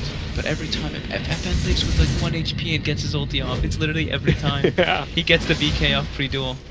And now he gets the 3x Blade Warrens. It won't happen if the real you can get close enough to him. With the Rapier intact, they move in. They have 38 seconds before Meepo is up. It's 18 seconds before Prophet, so the side lane pressure isn't even really coming when both of the split pushes are down. Maposhka has to cog to push back the Weaver, but Weaver's got the range, beating into the tier 3 towers. Fortification can buy a little bit more time. This will allow for Nature's Prophet to respawn, and you're already seeing the TP back from the Legion Commander. She's expecting some kind of shenanigans from the respawning Nature's Prophet. Not happening yet. Raptor Nature bounces through, hitting onto the creeps, and the creep wave will start its pressure. Even the ones down the mid, they'll make their way towards the range creeps. Towards the range tower. They never stopped it. Legion's going for the bigger play. She's trying to actually stop the Nature's Prophet, but cannot stop the Aghanim Scepter, Wrath of Nature, from bringing in the trees. Megas are up. And that's all that Vega could claim, since there's tier 2 towers up. They couldn't really try to just go for like an all-in play. Bloodthorn is here. He's got it finished, so he is fully 6-slotted on Meepo now. No buyback available, however. Can Vega he had deal to with use this? it, but the only buybacks available for Vega will be Night Stalker and Rubik. All 3 cores of Vega had to buy back to defend previously. Oh man, playing versus Mega Creeps versus Meepo and Nature's Prophet. What can happen is they can just start a fight somewhere. Nature's Prophet can TP in, spawn treants, Meepo can bots in, and they can just go for some type of full rat play. There's so many different things that Empire can do. I don't know if Vega can hold it off, but they're gonna damn try with this Rapier. Man, Vega have as much chance of surviving as the Starks do at Winterfell. Like, they are in so much trouble at the moment. I do not know how they fight out of it. Empire just has to play a little bit careful, though. Like, just not crazy careful, but they don't have the buyback on the Meepo. Probably for like 3 minutes, they need to just chill out and just play as a unit. Don't really split up too much, because you know naturally this is gonna push in. There's no way that Vega can really push out all 3 lanes. The trees are back. Beat the tier 4. Your tier 4 towers are under attack. Silent is under attack. The illusions of Meepo are causing them problems. Did he actually get the level? Yeah, he got the Plague Ward upgrade too. Plague Ward upgrade and Train upgrade. And he's still got cheese sitting in his inventory. Oh boy, oh boy. Look where Chappie's positioned. Where's his main Meepo? He's in the base, pretty much. He's sitting behind the tower. That's the main Meepo. Yeah. He should be, yeah, it's like no risk. No need to risk anything at this point when you have Megas. You just wait 3.5 minutes? Yeah, wait 3 minutes. Oh, the trees keep coming in. Nature's Prophet's doing the job. He's got buyback too, so... He's got Refresher too. Oh, he's got literally everything. He's got Refresher, Aghanims. So it's... I mean, they can't keep the lanes out. It's so hard for them. Like, even with the Mjolnir on the Queen of Pain, even with Mjolnir and Rapier on Weaver, they can only handle 2 lanes. Because the other 3 heroes can't do great versus them because how underfarmed Legion Commanders is. It's still, like, it's crazy with the way he does it. His Refresher can be used to teleport twice as well. Because he went for the Treant upgrade. Yeah. So with the Treant upgrade and the Plague Ward upgrade, it's the ultimate siege. Like, Venno has to work so hard. I mean, Weaver has to work so hard to get rid of these. The Rapier is definitely helping him. And with a full Daedalus, I'm assuming, coming for the Courier, from the Courier. Courier was coming out. It took the Ring of Aquila. He'll have to sell it to get the money. But he's still, like, he may as well spend out. He's got 2.5 minutes before his buyback comes back off cooldown. I suppose if he reads the game right and realizes that that damage. If he realizes that Empire is not going to push until Weaver's buyback's up, maybe it's worthwhile holding the money. Currently, he's only got a surplus of 1,800. Might as well wait. But then again, at the rate they're able to farm up these treants, like the CS are going to go through the roof in this game. Yeah. Just because of the army of treants who are just slowly, they don't even care about the money they're giving over. No, definitely not. Small chip tower, small chip damage on the tier 4 is nice. Maybe don't give up too many. You know, you don't want to send like 500 treants at one point. Look at the experience. You got 15,000. The experience get like advantage for Vega. Like, they are being fed experience inside their base. Not as much from the creep waves. They're not worth anywhere near as much. And maybe that's what the treants make up for. Yeah. But it's the Rubik and Night Stalker are just like level 23, 24, while you look at this Spirit Breaker and the Clockwork is 19 and 20, so they are very underleveled in comparison. Now, Empire just waiting for the next Roche. Chappie's literally just sitting inside of it. Even though his buyback will be up in about a minute or so, that's their end game. Having the Aegis, having the cheese, and then forcing a lane down and letting the other side lanes push in. You know what this reminds me of? The Sorcerer's Apprentice. Why is that? The way they waddle in. Like they're like the broomsticks out of Sorcerer's Apprentice. Dire's middle tower is under attack. And eventually, you will drown. They do kind of look like it. I gotta give you that. So who's the magician? Who's the magician of Vega? Someone has to be, yeah. Like the second rapier. It's not. He's switched up. He's not going dataless. I think he's going to sell the Chrysalis and pick up a heart. I think he should sell the Diffusal probably. Crit with rapier synergizes quite good. The Diffusal works well versus the Ghost Scepter though, or the Ethereal Blade that Chappie has. So I don't know which one he. Heart will give him the life to survive the initiation, so we can time lapse. Yeah, I think he needs the heart. Yeah. So if he needs the heart, you kind of have to get rid of Diffusal if you want to have the damage as well. Yeah. All right, Roshan, how long do you live against this? Is this what now, our 6th or 7th Roshan? Look at the amount of debuffs on Roshan now. Geo. Geostrike, Lesser Maim. Geo. Geotrack. Geo. Mikasa. Oh, he actually... Okay, so he backpacks the Eye of Scotty for now. FN, don't take it. It's gonna... Do 2 stack. Yeah, but 2 stacks there. Yeah, because it has the cooldown. But you can give it to Clockwork. Clockwork could use one. No. FN needs it. It's a shame you can't control click it out. So you can share it with your friends. No. If you stack them, they're stuck together. It's hot outside. 3.8k surplus now for the Weaver. We can switch back to buybacks. And you can see everybody has them apart from Spirit Breaker Clock and Night Stalker. But that means all cores, that means double Nature's Prophet. He hasn't bought the Refresher Orb, in fact he has nothing. He went Bloodthorn. He went Bloodthorn instead. Yeah, he finished up the Boots of Travel and he finished Bloodthorn rather than going for the Refresher. Level 2 BTs for Chappie, that's what he'll spend his money on. Ready with the primary Meepo back in the well. Can jump onto the Nature's Prophet, so if they want to get cheeky, they could potentially, like, time it perfectly. Yeah. They could do a bunch of different things to try to get in. Aww. But they're just going to slow siege, wait for the creeps to all push in the side lanes, and then get going. Pretty soon, should see this game closing out. The Diakuri didn't have anything on it, but there was 7.4k gold on Weaver, and I'm fairly certain it was looking to pick up the heart. So if Weaver's going to want this, he'll have to come outside of his own base. A dangerous prospect, especially when he gets hexed. Ghostic they Cup, break him free with the Lotus Orb, and, well, maybe. Yep. Well, the duel is out. Ghostic, he's actually got a decent amount of damage to survive. FM will come in. He has let off the Nova, so they kill off the Legion Commander. You can buy back on Nature's Prophet, but we'll stick back with Chappie inside the base, battling against the Weaver. He's the primary man. He time-lapses out, keeping the Rapier in the hands of Vega. They have to keep the defense up. Buyback from the Legion Commander is enough for Team Empire to say, let's not force the issue just yet. What do we have to commit? A loss of Nature's Prophet? They've used every ulti they had, Vega, in order to defend that. Yeah, they almost got the tier 4, and they had to use a buyback on Afterlife as well. Mm-hmm. I can't believe how long Ghostic actually survived during that duel. He's just so durable. 33 armor with that 10 armor talent that he gets. They did lose the Aegis as well on the Meepo. Yeah. So that did burn. But I'm wondering at this point if that's really critical. Because in the next fight, you're not going to have 2 Legions, but you're going to have 2 Prophets, and you're going to have 2 Meepos. Yeah. And Meepo can TP straight back into the fight with the BTs too. The Weaver is an issue, though. Yes. For sure. I mean, if he has a Rapier and his damage, he does an absurd, especially when the Meepo gets like solar crested up, he chunked him down. He needs to run down and get the heart. Like, he needs to go and get it. Yeah. Like, his surplus is enough that he can afford the entire heart while selling the Diffusal Blade and still have his buyback available. So this is looking really, really good for Empire, but Vega, they are making him work.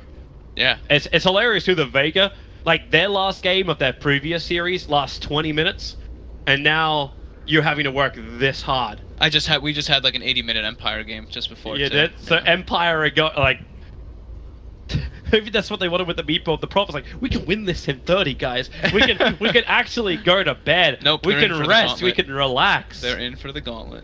Oh boy! Oh boy! Oh boy! So how does dual damage work on Meepo? That's what I was trying to find out. It looks like only the Meepo that wins the duel gets the damage. Okay. Really? Yeah. So only that one meepo has That dual that damage. one side meepo is 18 plus. Yeah. I was checking it because I was curious. I was pretty sure that's the way it worked because giving all the meepos damage would be absurd, but... The shared 18 plus damage, that's a lot of amplification, man. Like, one of his abilities is already plus 15 damage just from his first talent. Just that gets shared as well, right? Everyone should have the plus 15? Yeah, he gets 15. Yeah, plus 15. So even that alone is giving you crap tons of damage. So what are we actually waiting for apart from just a second? I'm assuming someone needs a smoker. They probably need a moment's break. Like this. I mean, this is also a very stressful game. They probably need to talk about like how do we come back? How do we win this game? Because even if they do wipe a lot of Empire, they all have buyback. Yeah, how do you actually win this? How do you actually like, win this Like, game? you have one big advantage, and that's the bottom lane. Yeah. Like, the bottom racks was removed. But even to get to the other lane of racks, you have to go through the tier 2 towers, then the tier 3s, and then you can attack the racks. That's a lot of time. And you don't have the greatest pusher unless Weaver remains alive. Yeah. I mean, if this Weaver I suppose dies, if you win the fight, Weaver has to remain alive anyway. Would you actually go the second Rapier on Weaver? Like, or is the interaction with Daedalus crit actually going to give you more damage than a second Rapier? he could put it instead of the Diffusal, but then he's very squishy. Yeah, which is why he wants the heart to start with. Yeah. I think he probably You could give up Hurricane. can, but he needs a lot of gold. Like, he wants to have buyback and Rapier if he does that, and Heart. So that's like, That's that's a like lot. 13,000, 15,000 gold we're still waiting for. You could sell If the he does. Hurricane Pike as well. Like, that's another item he could switch out. I think the Hurricane Pike's really important, actually, to get away from this like hook shot, the Spirit Breaker ulti in charge, and then the poof, and the nets, or the net specifically. Just doesn't want to get chain netted, since it reveals him under Shikuchi. Alright, here we go. 63 minutes, we'll restart again. Hey, SP got another item! He got, Woo! he's got 2 items, dude. He got a halberd before. He's that got one, too. 120 gold per minute talent, so Yeah. I'm fairly certain that's helping. There's a Shadow Blade, a Halberd, and a Vlad's. So now at least he can charge in undetected. The Vlad's helps a lot, even the movement speed too with the Meepos. Once he gets his level 25 as well, if he goes for the charge speed, I love that talent. If he gets the 25. If he does. They can give him all of the bounty runes. There's no way Vega can get out and get that. In fact, how are their supports? Okay. Rubik has managed to hit 23, almost 24.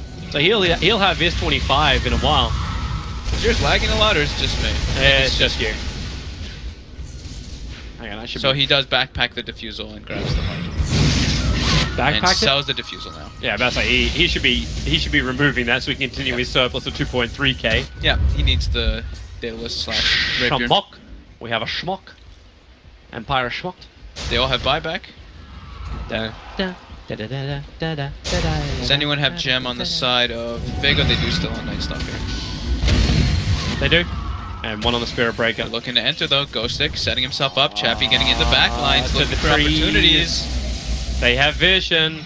He's a long way in behind. They're pinging the Weaver. The charge comes out. Yeah, if they can kill him, they need to bring him down. But Chappie actually focused on the back lines, killing off the back supports. There was nothing they could do to stop him. Now they turn their attention over towards God. The duel is out. Sonic Wave, they bring him down. Meepo will fall. Do you commit? Do you buy back right now if you are Team Empire? This game has gone on long enough, but no, they will try and TP out. Clockwork will not be so lucky. Tossed around with the Earl Scepter. And again, the siege will continue. Meepo has hit his limit, though. Even though he has an incredible amount of damage, he brings down the Rubik almost instantly. We talked about the Queen of Pain. When you get level 25, when you get Mjolnir, you do such an immense amount of damage and lifesteal, you're very durable. Like, he literally stood there and man-fought the Meepo while getting hit, and he was just full healing. If this game continues the way it goes, if Empire really believe that they cannot get into the base and win a full fight, they're going to poke and prod until they get the best initiation. If they don't have it, wait for the respawn, which right now is like a minute and a half for every one of these level 25 heroes. You have to wait that long, and then we go again. And if Vega repel them, we will rinse and repeat. This might be one of the games where I get the liberty to cast a game where, you know, people come back from Megas. I've actually never had a team come back from Megas when I was Could they casting. do it? Like, you're going to need like 3 rapiers on the Weaver. They're pretty durable on the Quap and the Weaver. It's hard for them to kill them twice. They're always under siege in their base is the problem from the Nature's Prophet. and the thing is that the Legion Commander isn't really scaling. He's getting some dual damage and stuff, but... We've got a Satanic. We've got a Satanic on a Queen of Pain. Full Satanic, so gets rid of his boost. Yeah. Okay, so he's very tanky now. It's just come at me, bro. And then you can get the Moonshard as well, so then you get the attack speed to go with the Mjolnir, so... God is capable of defending this. I know Andy, if he is watching this somewhere on a stream somewhere, Draskell, like, he's done something very similar to this in the past. Yeah. Like, it's still the same issue, GPS though. quad. Yeah, we're not going saying you're dealing with split push and megas. Yeah. We're not going against that. They're trying, you know, they're just not able to push out. Like, even there, they killed the Meepo, they got another secondary kill, and they couldn't leave their base. They're still just under threat because of Nature's Prophet just throwing 1 or 2 OBs, just being under their base again. I'm wondering if you actually get, like, increased battery slot duration then on the Clockwork, or a 400 health. I mean, these guys, those two, yeah, he's irrelevant. Because I'm thinking now, like, how does Empire break it then? How do they break them? And I look to the heroes who haven't capped out yet. Prophet, Venno actually hasn't fully capped out yet. He's going to go for a Butterfly next. Meepo is capped. The thing he can start doing is buying up items for everyone else. Prophet is now looking back towards his refresh room, so he's not fully capped. But the Clockwork as well as the Spirit Breaker are the ones who need items. Meepo still needs a Moonshard too. Really? Why not, right? I mean, if he gets to the point where he has like 15,000 gold, right? Why not? I would give it to the Spirit Breaker first. I would give it to the man who has 17% chance to win this game. That has to happen. Rubik picks up a late mech. Weaver's got another. He's got the Daedalus and the Moonshard queued up, so he's getting close to that 10,000 gold mark. God's going for the MKB. I think they saw the Butterfly coming. They still have the other issue of the Meepo, but at least he's not playing with him. Actually, he's got the 10% evasion of the Meepo. He's got the evasion, yeah. So, yeah, over the 25 attack speed. It's going to be a stalemate for a bit. Yep. Empire just can't force it, and Vega can't leave their base. Rook to C3. Rook to C1. Rook to C3. Pretty much, actually. It's exactly what we have going on right now. Maybe some double runes could. Maposhka, he's setting for the stars with his quick buy. He knows exactly what he needs. Vision. Vision. How long until Observer Wards come back up again? We can't see. These things are not allowed in Source 2. But the trees keep coming. What is our CIS with those trees? We have 846 and 842 on the Weaver and Queen of Pain respectively. Dude, this is where neutrals also give a ton. So Empire should just be farming some neutrals, right? They're fully scaled up. They get strong, or they give more experience and money per time. It's not 69 minutes in. What? So the neutrals are back to what they used to be? Pretty much, yeah. There's refresher for the Nature's Prophet. And Roche will be spawning again within the next minute or so. He still has buyback available. How are we looking for... Okay, screw gold per minute. What's our... Wait, where's my button? Which one are you looking for? What the hell? Fantasy points? No. Fantasy points? Spirit Breaker has 30. What are our fantasy... Where's my O button? We have 25.5 on a frickin' Rubik from one game in a series. Could you imagine if you picked him during TI? 30.4 on the... How the Spirit Breaker? Mr. I am the sacrificial lamb. He's just sitting here. I mean, he's got auras. He bought gem twice or something. I don't know. Chappie's got 30.2. He's been doing his job. Calculate that crap. What's on the courier? Nothing. It's just going back. So Chappie changed an item. Delivered refresher. What did he change? He's got a Mantha. Okay. Instead of the Silver Edge. I'm still wondering if Blink would have been better. Because I still look towards the bottom fight, and like he was able just to walk his way out towards the Rubik and kill him here from the trees. But if he had the Blink Dagger, you initiate quickly and really efficiently. I agree with you. This time around, it feels so much riskier just to walk at him. And what, Manta becomes yours... Oh wait, no, it's not this, is it? You actually Manta push? Yeah. I think it's for the Manta push. I think it's not only for the Manta push, I think it's also to get rid of the Bloodthorn. I think that's been causing some problems, and the Crippling Fear. But Crippling Fear now at this point, Nightstalker's level 25, so he's got the 4-second cooldown. He can have 2 Crippling Fears out during the fights. The courier's getting ready for the Monkey King bar trip. They have 2 Demon Edges on that courier up top. Wait, really? Top left. Yeah, that's the Ire courier. What? It went to the Radiant shop? It went to the Radiant. Get frickin' They sent it to the Radiant shop. Yeah. So Chappie now gonna get the rush. Oh, okay, that's good. It's 322 gold until Weaver's got buyback. That's his shortness from surplus.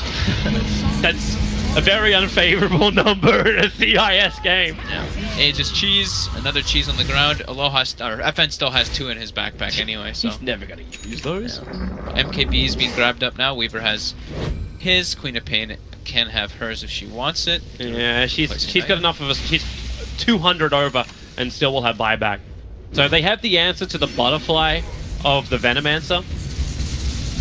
But Veno has a blink into Ags. He sold his Veil of Discord, understandable. But at least he knows he's going to get his ulti off. And then do absolutely nothing with the cheese. I really wish you could give that to the Clockwork or someone like that. I mean, he could give it, but He could, whatever. It's like, I mean, they don't really even add too much anymore. They're just like they're cannon fodder. Pushka gets level 25 though, gets the 400 health, a bit more durable. Oh, this game's gonna go on forever, Toby. It really is. Strap yourself in, boys. We're in for a long one. Let the siege continue and... Wait, hang on. Wait for it. Nope, nope. You can't even kill shrines. They're just sending him in one by one. But there's a big group up. 4 heroes on the bottom lane. Empire look like they want to at least try and force their way in. I just love how this Roggen courier has just been sitting on the sidelines forever. That's actually one of the old TI couriers. Remember the old snot green TI? Yep. Great times.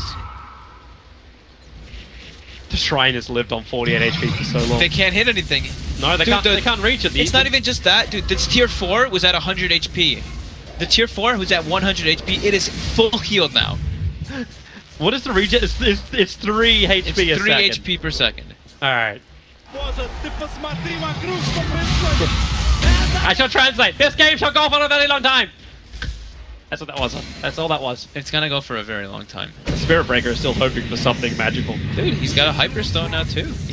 He actually took the 500 charge speed too, so he can fly across. Here's the question: with the way they've been running in, should Nightstalker have an Aghanim Scepter? He hasn't gotten gold in so long. He's Yeah. been sitting on like the same items for the entire game, and I think Vlad's is much more important at these stages. Nightstalker, one of the small heroes that doesn't have the increase, like the Gold per talent, minute, the yeah. talent buff up for gold per minute. Yeah, Rubik's happy. Yeah, Rubik's got 60. his. He got it at like 12. I don't know, like 15 minutes in or something. He's gotten a lot of gold from that. He wants to go for the Greaves.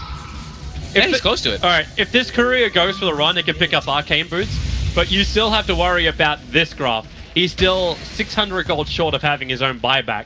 Everybody else apart from Nightstalker and Rubik currently have buyback. What's Meepo getting now? He's just been sitting his meepos in those places for a long. I think he's covering the secret shop so they can't buy. Wait, yeah, because the courier's back here again. Yeah, I think he's just blocking both secret shops so that Vega can't buy any more items. This is not what we're at. He's been there for like 4 minutes. There was no way he had anything else. This is no way. Like this is. He's secret shop blocking. That is exactly what he's been doing. We'll starve him out. How long? If we want to go with Game of Thrones references, Vega is now the Blackfish. Jesus. We have enough to survive. We can starve you out bit by bit. The mainstream is gonna be looking, going, okay, guys, like we have to. We've had 3 games happen, but this one's still going. Yeah. Like just as a small little update, it looks like Danish Bears are gonna force a third out in the other game. Oh, Meepo! They found him. It was the telekinesis 400 land distance, but don't worry, it was none of the real bloody Meepos! It was just some clones. He burned the Aegis Immortal. It was timing out in a minute. There's still cheese sitting on the bloody ground in the Roshan pit. Empire doesn't know how to close the game. Hey, maybe this is the time when you sell the cheese. This could be one of those. Sell They don't need gold. No, they do. They can give it to the Spirit Breaker so we can buy something more than brown boots. Maybe. He can buy more. They killed off the courier. FN spotted one near their secret shop. He's got 10,000 gold on Wheat Venomancer. I can't select the other courier. Yeah, I don't think it had anything on it yet. So now Venomancer is picking up a Daedalus of his own. Yep. But yeah, they can't enter the base. Oh, when the creeps come marching in. Vega has now When the creeps come taken the net worth in. lead on their top heroes. Oh, I want to be in that Vega. Damn it, Toby. When the creeps come marching in. Help me. What's happening? Oh my god. Oh. I think there is actually another song. You remember Lamb Chop's Play Along? Toby, I'm not gonna play these games. Do you remember Lamb Chop's Play Along? I do. This is a game that I know. doesn't end. As it goes on and on, my friend. Some people started playing it not knowing what it was, and they'll continue playing it forever just because this is the game that doesn't end. Oh, they got the shrine. Oh no! FN got the mid shrine. That 40 HP mid shrine. Critical, and the applause comes out from FN. It's a disaster! Yeah. That's Moonshot. probably how they're feeling right now. They got a moonshot in for God. Like, how do you close this game out? He will now consume said moonshot. You have the greeds for the Rubik. He actually buys out. Oh, he's got no to buy. pick up the couriers. Look, they're picking up more couriers. They've got like eight couriers in their fountain. They need more couriers. Well, it can't be 8, can it? I know.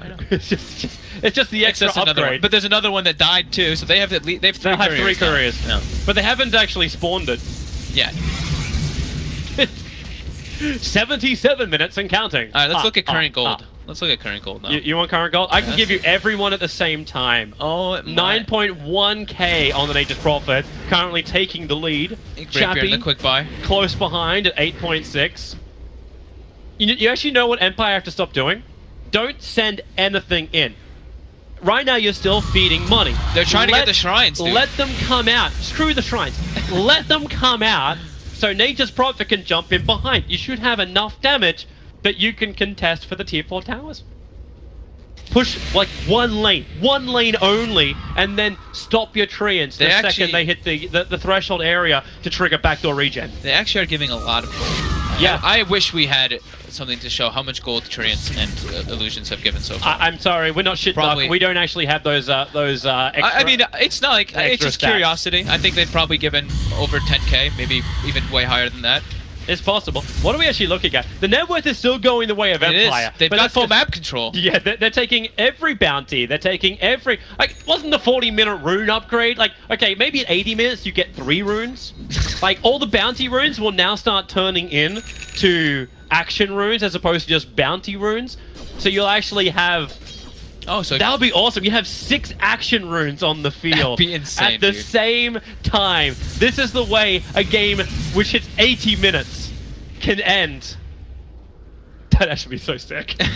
Could you imagine that? You get they add a new rune, demolish rune, 500% building damage rune or something. Oh, secret unlock runes. All right, I love it. It's gotta be something when you hit the 80-minute mark. That right? actually would be so sick. I would love a demolish rune. I mean, let's look. All right, so Miposhka's got. You've been around Slacks for way too long. Miposhka is sitting at 7,000. Let's see what he buys next. He's just been buying smokes and Sentry Wards, and he brings some more out. Oh, they find a duel on him. Wait! We got action. They found a target. Ah, it's Miposhka. Victory! Wait, he's got the dual damage, right? No, he doesn't. He does not have the dual. But he's still got plus 146. Yeah, he's getting there. But it's understandable. Nothing but press the attack, the sustain from Afterlife when they do push in. Like, you don't need a shrine when you have a legion. Chappie now has everyone at base. He's just been sitting here. He's going Dagon. He's actually. They're all getting Dagon. It looks like. Is this what it's... Hang on, what do we got? Quick buys. Furion has one. Meepo and... No. Meepo and Furion. Okay, Furion's got level 5 Dagon. Miposhka could buy one. He's got 6,000. No, I actually think it's time to drop, like, actually sell the Aghanim Scepter. On who? On Nature's Prophet. I'm not seeing this doing anything else at the moment. I think that they just have no idea how to close the game out either. Huh? I don't see a way to close it. It's like... There isn't. This could go forever. Get some Dominators, get some Dominator creeps ready in some neat positions so you can bots in. I don't know. Yeah, come on, Silent. Come on, Silent. You can do it, Silent. You're more than just a Rubik. You're a treant killer. The gold G, acquiring more. Oh, wait. G has... They're starting to pick up Dominators. I know how you can do it. Mass Dominators. I just said that. Oh, did you? Yeah. Oh, my bad. I literally wasn't listening. I was like, maybe it's time for them to get Dominators and start hiding them in the base. Night Stalker's got 1. Queen of Pain's got 1. So you got to start stealing the catapults. Stockpile catapults and Well, then we're 10 catapults. stockpiling couriers at the moment, so this will work. There's no... There's 2... Oh, they've got 2 Mega Melee creeps now. I don't think they are enough. Really? Actually, hang. Actually, no. It still comes to the time limit, right? If you dominate, like you sacrifice yourself to the Wrath of Nature Aghanim Scepter, so you get the Super Treant. Oh, they time out, yeah. Yeah, they time out. Okay, no, you can't have that. They should take catapults. Why they should take catapults? That's the play. I mean, they're only every like 5 minutes, or whatever. So yeah, so, but they come in duos. they do. So you just hold on to your dominators, let them go, like let them all go when the catapults arrive. Yeah, that'll work. So then you could potentially have 6 catapults ready to fight for you. They come in duos, right? Like it couldn't be threes. I'm doing some research. Yeah, you're checking when the creeps actually get to I want to see when they get to... I mean, this game looks like it's going to go for another like 30 minutes. Well, so. right now we have 133 damage on range creeps and 100 damage on the melee creeps. With 1270 and 1015 on the HP. Compared to the dire creeps who have 73 and 655 on the range creep. So nothing... Alright, this is what I thought. There's no more... So at... What time are we at now? 82. Alright, so we just hit 8230. We've just hit new melee creeps. So they're now 682 health on the melee creeps and 30 damage. Really? Yeah, but that doesn't sound right, does it? No, because I'm looking at... Those are mega creeps. Yeah, we're looking at mega melee creeps. Oh, they don't scale. Which are 1270. Yeah, those don't scale. No, yes, it's the other ones that scale. That was the issue before where the creeps would scale too much, they'd actually be stronger than the megas. It stops at 90 minutes now. And there's at 40... So this is as big as the melee creeps get. They don't scale any further. No, they scale one more time. At 90 minutes, they scale once more for 12 more HP. Okay, that does not seem like enough. Wave number 181 becomes a 694 HP melee creep. Counter on the sideline. How many waves have we been through? It's 90-minute mark, yeah. Okay, so Queen of Pain is building an Assault Cuirass now. She's going to switch out her Shiva's Guard for an AC. Needs more attack speed. Yeah. The Shiva's Guard's not giving enough. She's not using any of her mana. Rubik is building in for a Scythe of Vice. I think I already saw some of that like... No, he had more money. I swear he had more money. Did he? I don't know. Yeah, I think he just bought like crap tons of Sentry wards. Yeah, look at the base. Sentry, Sentry, Sentry, Sentry, Sentry. This base is like tighter than a tick. It's so... They keep sending treants in though. Vega's probably... Okay, they've actually probably gotten like 30,000 gold plus from these treants. But Empire's still leading the gold in a Vega chart. world. Like Spirit Breaker's gonna be 6-slotted at this rate. He just bought a full heart. He actually pretty much is 6-slotted. Spirit Breaker. Spirit Breaker? He's hit the point where he actually super farmed too. Look how much these bounty runes give. 218 per bounty rune. What are you doing with a refresher? Oh yeah, by the way, Roshan died. Yeah, I saw that one. Critical thing that happens. She's still sitting inside the pit. That's money on the ground right here. This is where is the efficiency? Miposhka buys a heart too. Miposhka buys a secondary gem. Another gem. He's carrying his own gem, and he bought another. Chappie bought one. Oh no, yeah, he's got Chappie's gem. You're right. He's holding on to Chappie's gem for like memento. Hang it on a trophy on his wall when he goes home. So 85 minutes passing. 5 more minutes till the creeps up noon again. Oh wait, this is a catapult wave. Let's watch. Is it? Let's watch the catapult. All right. Hang on. Do they bring their dominators out? Like, do they have their dominators in the backpacks? They do. So we look at Night Stalker and Queen of Pain. These are the ones.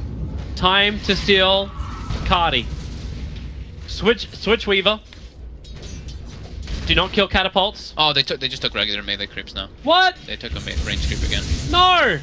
Yeah. No. Yep. This is not the play. This look, Mr. Spearman is not going to do any... Actually, he looks pretty cool. He's pretty buff, dude. Oh yeah, you ever see like the fact that Dire are just poor bastards? Like the Radiant creeps, like the catapults are made really, really nicely. Like the melee creeps look really, really cool. And then you go to the Dire and look at this guy. Like you don't even give him like proper swords. And the range creeps. they're actually not able to walk properly. These are walking staffs as well as attacking staffs. They are. These are issues. I feel the Dire is hard done by. Where's the equality? Where's our CS? Okay, we have 1200. 1200. This has to be like, I bet you Nahaz is sitting there just faffing away at all the statistics he could possibly bring up at the end of this game. This is a Dota dream for a statistician at the moment. How long can this game go on? You can get boots of travel. You have 2.3k surplus, so BT's level 2 can come onto the Weaver. You know, Toby, you did say that I have to panel after this game, but No, at you this don't. rate, I don't. Oh my goodness. Good luck, boys.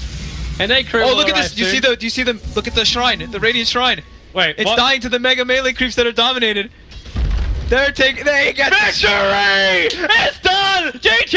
It's over! There is no more! That's the last outer shrine goal! We're done! Thank you! Welcome all! Thanks for coming! I'm so sorry, guys. I shouldn't have said anything to Toby. Wow! Jesus, Toby. What did you take this morning? I don't know. I had Monster, of course. Sponsor of said tournament. Oh, said coverage. What the hell did they break up there? I don't know. Yeah, who even wants to watch that other game? So moon shards are being bought. Does everyone have a moon shard eaten yet? Not quite yet. Venomancer has one eaten though. Yeah, hang on, we're gonna do the Moonshard count. Wait, you can't give it to Meepo to like consume on every Meepo. No, only me. That doesn't work. It doesn't share it, right? It's only on the main Meepo. Because then if you increase the attack speed of every Meepo. Spirit Breaker needs one. Nature's Prophet still needs one. He's building a Satanic as well. Come on! They don't know what to get, Toby. Alright, now it looks like they're getting aggressive. Oh, Hold the phone! Chappie has the Refresher, Ethereal Blade, Dagon 5 ready. He's gonna try to blow somebody up right away. We're gonna go for Boom Boom Pow! Let's see if he can do it. I'm ready. I'm unwrapping my cord right now because it's tangled around me. Okay. I'm switching myself to the quick buy for the buyback, not the quick buy. Heart just got completed on the Queen of Pain. She still has another 8.5k. Go you courier! Go you courier! You can do it! Oh no! No! Maposhka, is it worth? No, it's not even worth killing a courier for a heart kill. It'll fly right over. It sees him. It should see him. The rocket flies out. The heart makes it back safely. Dude, they're so focused. They didn't see him there. They're just like, we need to clear these creep waves. It's the Dragon Heart. All right, now they smoke in the back. Now it's as well for Vega. They do. This Heart's just sitting in there. Like, he didn't even get the AC. He's holding onto the Shiva's guard right now. Oh, they're smoking a mega melee creep. The dominated creep, look, it's running through their jungle, through Vega's jungle. Hang on. Wait. There, But this one? they're smoking it through. What are they trying to do here? This isn't smoking. It was smoked. It was smoked. Okay, the smoke has broken. It is currently running to camp. Not. They're doing the boss. Oh, hello! It's a BT out, BKB Weaver, and time lapse back. They take the tier 2 tower. Victory again. You can't stop them. Vega have found the secret. We are now playing the game Portal.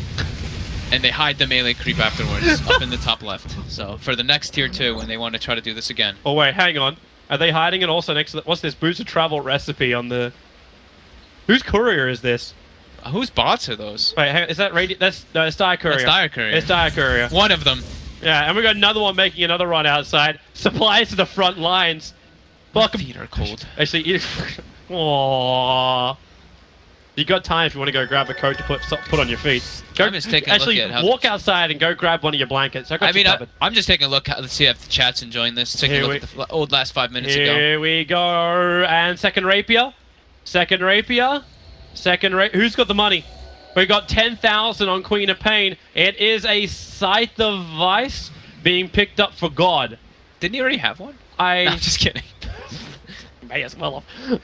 I swear he's just buying items for shits and giggles. It's just for the situation. When the situation calls for it, he can just swap items out. Look, he's got heart. I'm really low. I need to regenerate really quickly. Exactly. I'll switch out my Shiva's Guard, which is used for D-push. It's only used for D-push. Like, you're not even going to use it to try and kite the Meatpo. It's for healing in the fight, too. Because the 70% lifesteal. But. Yeah. Okay. Well, what fight? Look, they're so worried. They're not even sending the courier back yet. You got another 7.2k gold over on the Weaver. You can buy multiple dominators, right? So you can actually have more. You can have more than one for each hero, so you can dominate mass amounts of units. If you drop them at base, that's the way you used to do it. You dominate a creep, you drop it at base. And you leave it at base, and you pick can up do a new that. dominator, dominate a creep, drop it at base. Yeah, maybe that is the play. At the same time, I don't think all the dominate creeps are going to do that much. But if they're like a whole bunch of catapults, remember the catapults were buffed. If you had like 20 catapults stolen, and this game goes long enough that we can have 20 catapults stolen, you could. You could maybe. You could possibly push out.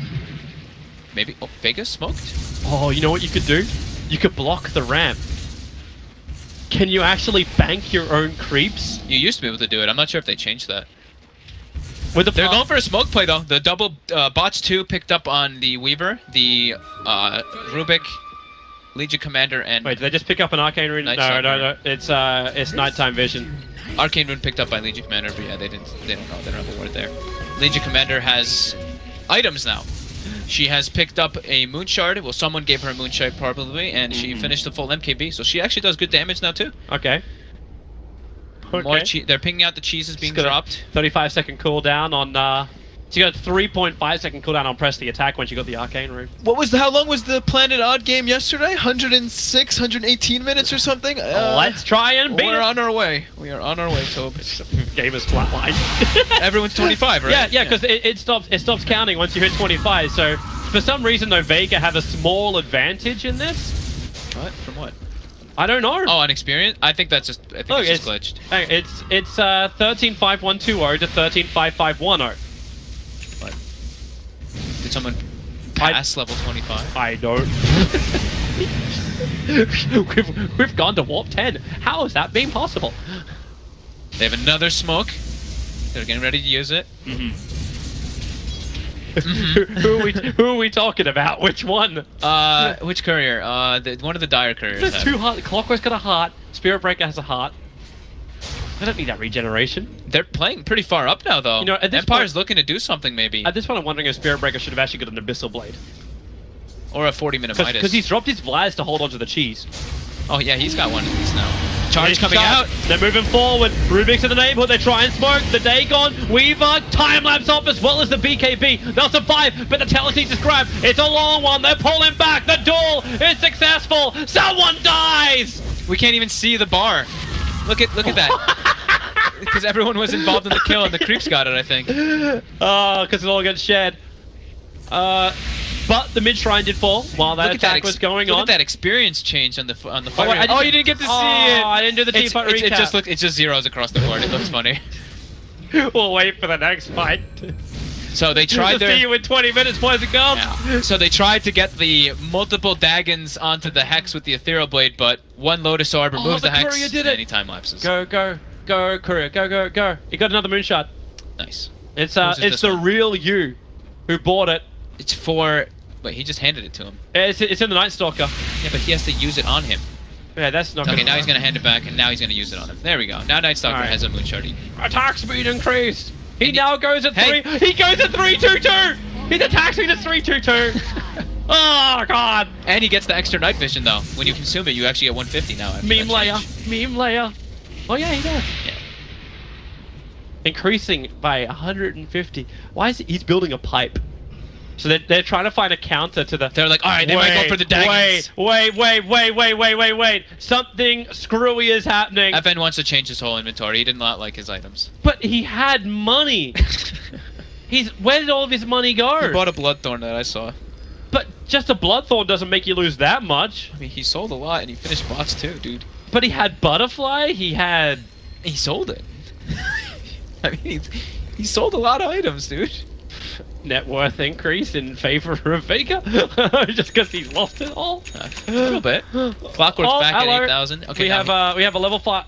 Oh, they're doing 5 Dagon 5s. They are actually going to try for it. Wait, with the E-Blade pop from Chappie, he has a Blink Dagger, so he can finally jump. So what, you jump in, you pop it, you die, Aegis Immortal burns, you refresh her instantly, and you go again? But he's dropped the Bloodthorn, he's dropped the Skadi. You can't handle all of these items, Chappie. It's not possible. it's still hilarious to think that he hit 25 at 24. He's been Like, level, he's been maxed on Meepo. He's been maxed up on Meepo for 70 minutes now. Yep. That's how long it has taken. Alright, yeah, you take that bounty rune. That's for the bathroom again, dude. This game's just taking forever, man. Wait for the next pause from the players. There will probably be another pause in the next couple minutes. So, okay, they have ages. I still love the Spirit Breaker. Like, you don't He's even still brown boots. Yeah, he's still brown boots. 96 minutes in, and Roger refuses to go beyond brown boots. Do we even have, like, a kill count? What do we got? Like, a 1 for 10 Clockwork, a 2 for 9 Spirit Breaker. Net worth is approaching 60,000 for a Queen of Pain. CS eventually will hit 2,000, but the Treants stopped getting sent. So so with new Dominator, you cannot buy multiple and drop them. Oh, you can't? You cannot. Okay. I was waiting for a confirmation because I had not bought Dominator since the changes. Rubik has now purchased a Lincoln Sphere. Rubik has one too? Rubik has a Lincoln Sphere. Lovely. I wonder how much money. Like, 97 minutes in, I don't remember when he got his level 10, but how much is 60 gold per minute added up on a Rubik over this long? He's probably gotten like at least 6,000 gold, right? No, like 4,000 gold. 4,000 sounds right. Ish. Because he probably got level 10 around like 15, 20 minutes, so 70 minutes times Wait, 60. didn't FN... okay. 4,200. So yeah, he's got a Bloodthorn Dagon, and he just needs the extra money for the Dagon. This game is ridiculously stupid.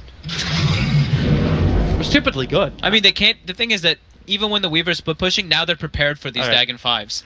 They're constantly throwing Lincolns and Lotus Orbs on him to reflect/block them.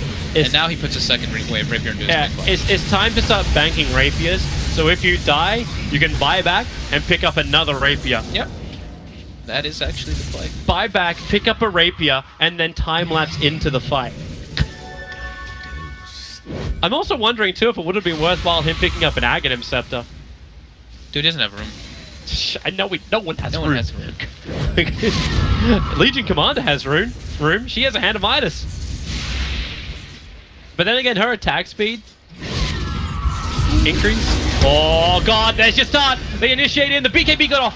Dagons don't work anymore. Weaver runs forward. The duel is good. And Spirit Breaker locked in, controlled, and brought down. We have a winner. 182 damage. Tier 4 towers remain alive. And let's reset the game. We have a minute and a half before Spirit Breaker respawns.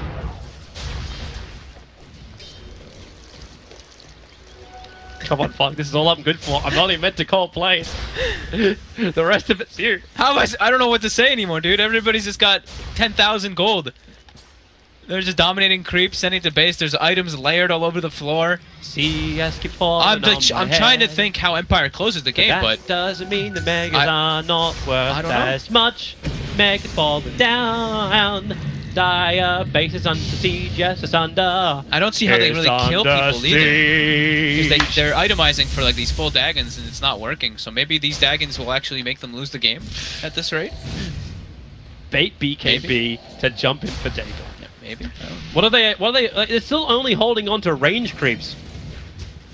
I swear Vega need to have a change of plan here. They have to go mass Necros, mass Necros, so useless and now. 5 catapults.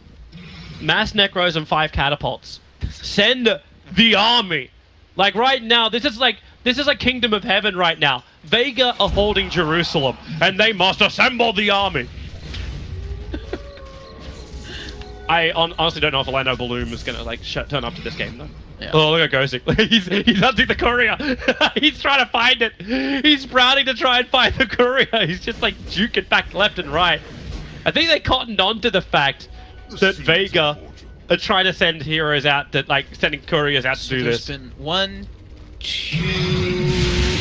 Wait, 1, 2... You got 3 couriers for Dire. Oh, no, there's been 4... wait, you're counting the dots on the graph. I'm counting the kills. There's been 4 kills in the last 25 minutes. I love it. I love it. I love it. So there's been no fights. They're just playing PvE. Vega is just unable to do anything. Another at least the viewers, Rapia! those 6, you know, the viewers are getting a lot. You know, the rapers, the witnessing a purchase of 6 rapier. viewers have now witnessed this. We now have 7,700 people. We started this game with 2,500 people watching it. But eventually, if we're the only game of Dota 2 that continues to run, we should be fine. Especially because this game is gonna go on forever. We have now hit triple digits. It's 101 minutes. Congrats, so Toby. what was it? This is my first 100-minute cast, dude. Yeah! Go, bro! Bro pound right there. Woo! Woohoo! Actually, it's been a while since I've had a 100-minute game. But we could crack the 2-hour mark. It's not even just a 100-minute game. It's a 100-minute game where it's been Vega hitting the base creeps for 30 minutes, and Empire trying to think of clever ways to kill a hero, but they just can't. Hey, they did it really, really nicely with the BT out. If you have double rapiers, how many attacks? Okay, do the math. We've got time, so bring up a calculator.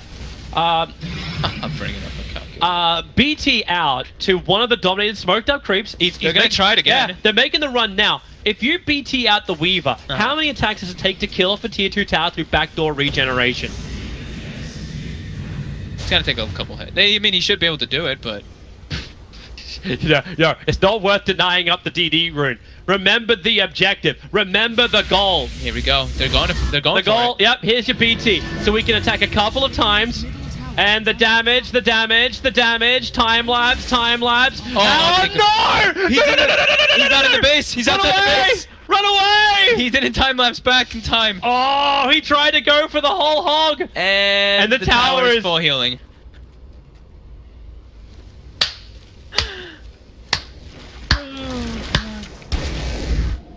I like how he's just like hiding the deal. Oh, they're coming out. They can pincer. The completely invisible Spirit Breaker, which is going to walk straight past him. Oh, now they're going to see him. Spirit Breaker. They saw the Weaver for a moment. This is the best opportunity they've got to pick up a couple of they don't have rapiers. Opportunity detection. is gone. You had a nap. Close the fucking window. They actually had a chance to kill him there if they had like a gem or something on the Spirit Breaker, but I can't handle all these they items. pushed because they wanted the gem. So see, this is the reason why we came up with the other concept, where when you have so many gems with you, you should be able to consume them or create the Mega Gem.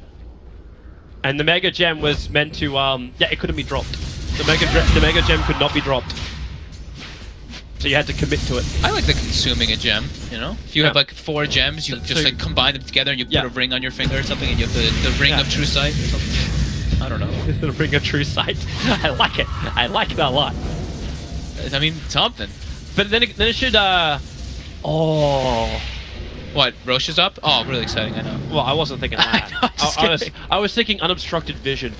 Like something like if you put 4 gems together, not dropping it's kind of okay, right? But you want to have more. Like we've come up with the like demolish runes in this. All bounty runes should modify as well. How much damage does Slam do now? I just saw it do like 600 in one Slam.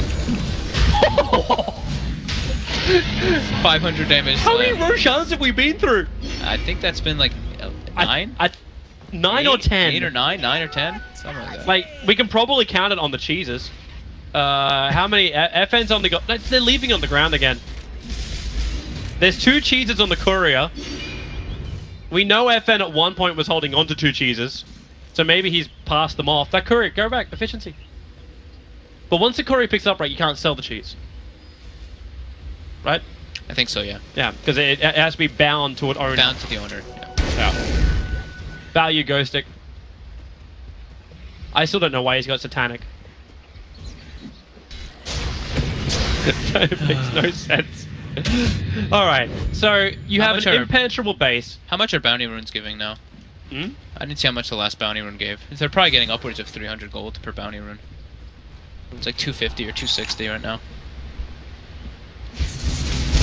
Concept. Another concept? Concept. Weaver gets Refresher Orb. So what he does is he sends 1 creep out to pick up the double damage rune. BT's out to that. Time lapses back. Triggers Refresher Orb. BT's out to the 2nd creep, which is next to the tier 2 tower, with the double damage increase. Maybe it'll actually be enough this time he can bring down the tower. I know it only goes on your base, but still. Yes. Like it's the only concept I could think of which amplifies their current plan. And Legion Commander presses the attack in. He did press the attack. He did last time. Yeah, okay, he did last time. Okay, then it's yeah. They pressed the attack him before he jumped in with the bots. Hang on. Maybe he needs to just switch all his items out for pure defense. Blitzdagger and Dagon's now on the ground. We get a heart pickup from Ghostic, and he buys a blade mail. So we're trying to get Weaver to now kill himself. We're also baiting with Helm of Dominator just sitting on the ground. I don't know exactly whose that is. Oh, look at the CS now, Toby. Have we hit 2,000? It up for everyone. It's getting there, dude. Queen's got 1,700. God's doing a good job for it. He's looking at his own rapier.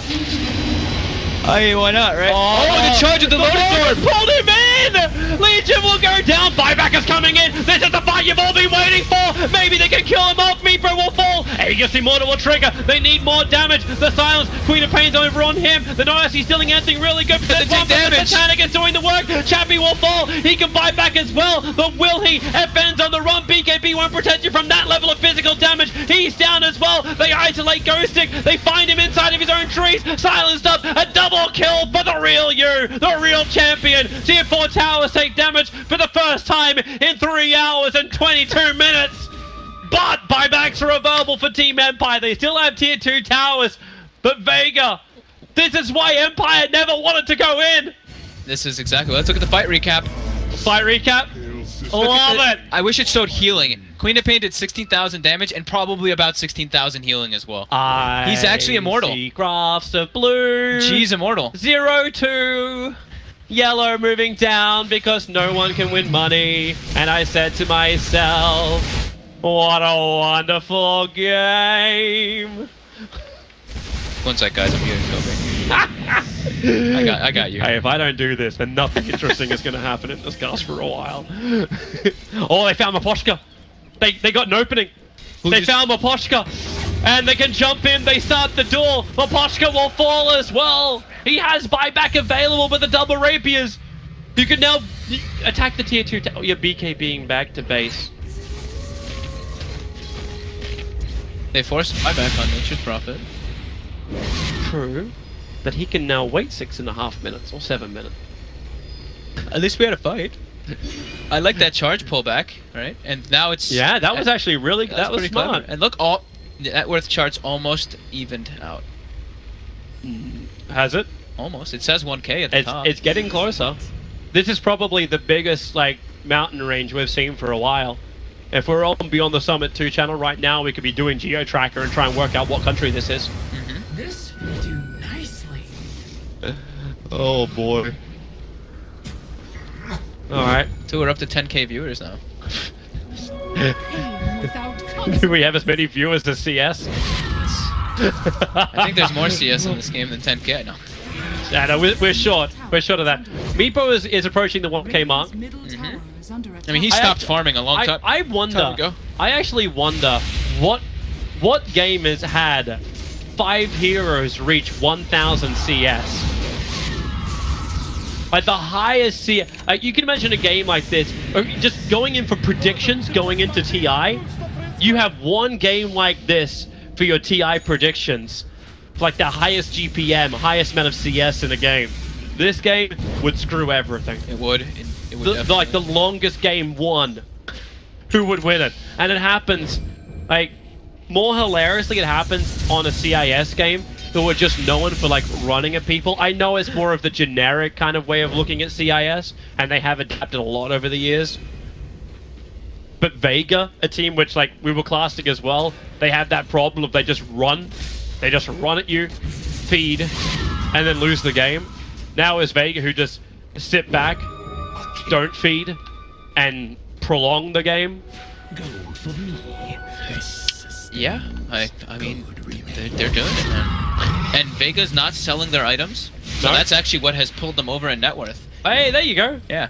Empire has been selling items non-stop on like all of their heroes. This game has been going so long that right now we are 7,000 actually ahead for Vega, but the graph refuses to update. Actually, I know this thing's been buggy as crap ever since they made the change. Well, I mean, this update's too late. Yeah. Empire has sold, like, they've literally changed inventories on every single hero pretty much across the board. Yeah, well, there goes the Dagon. But Poshka just sold his Dagon to hold onto 3 Observer Wards.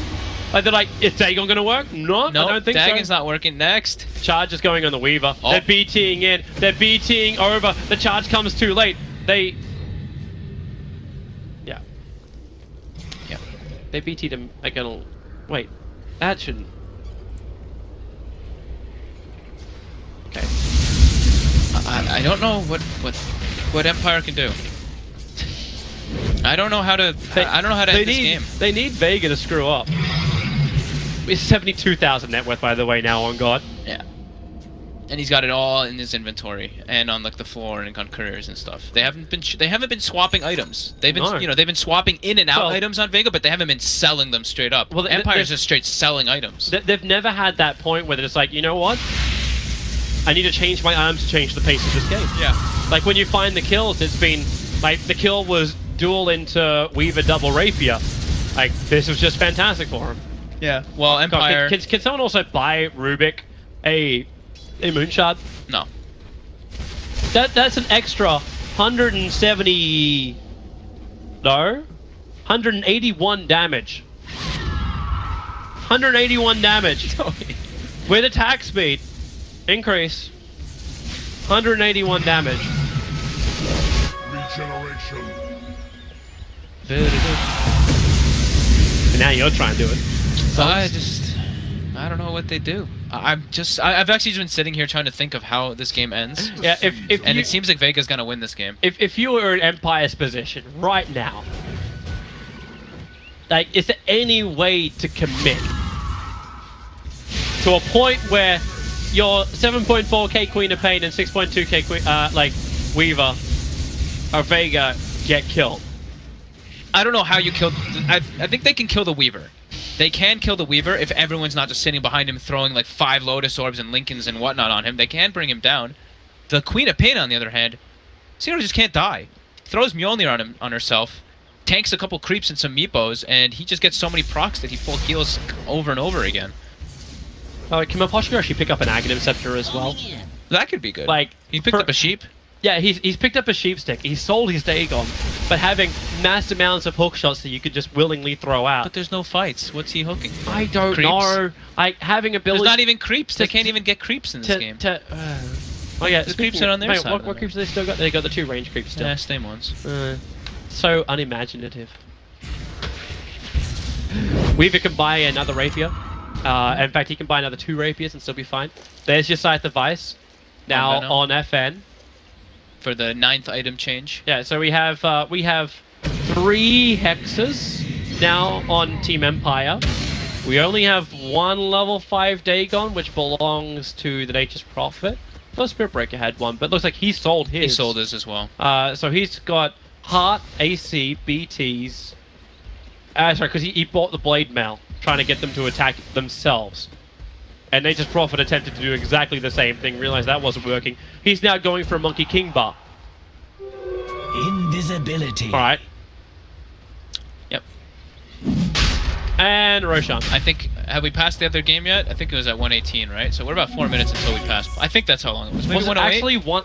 Or 108? I don't know. It was almost 2 hours. I do not know. Oh, I can check. Yeah, you got Dota. You got time. I've got time. Alright, so Aegis Immortal again. Chappie will have his 2nd life. Without Dagon now, he could potentially just drop the E-Blade and hold that, because he still wants to have the Blink Dagger. He still needs to have the initiation. Theirs was 1 hour 50 minutes, so 110. So we have passed it. We have passed the Planet Odd game. This is the longest game of the qualifiers. Yay! Good job, Toby. And Toby has lost his mind 40 minutes ago. So. We have 4 hearts. Hang on.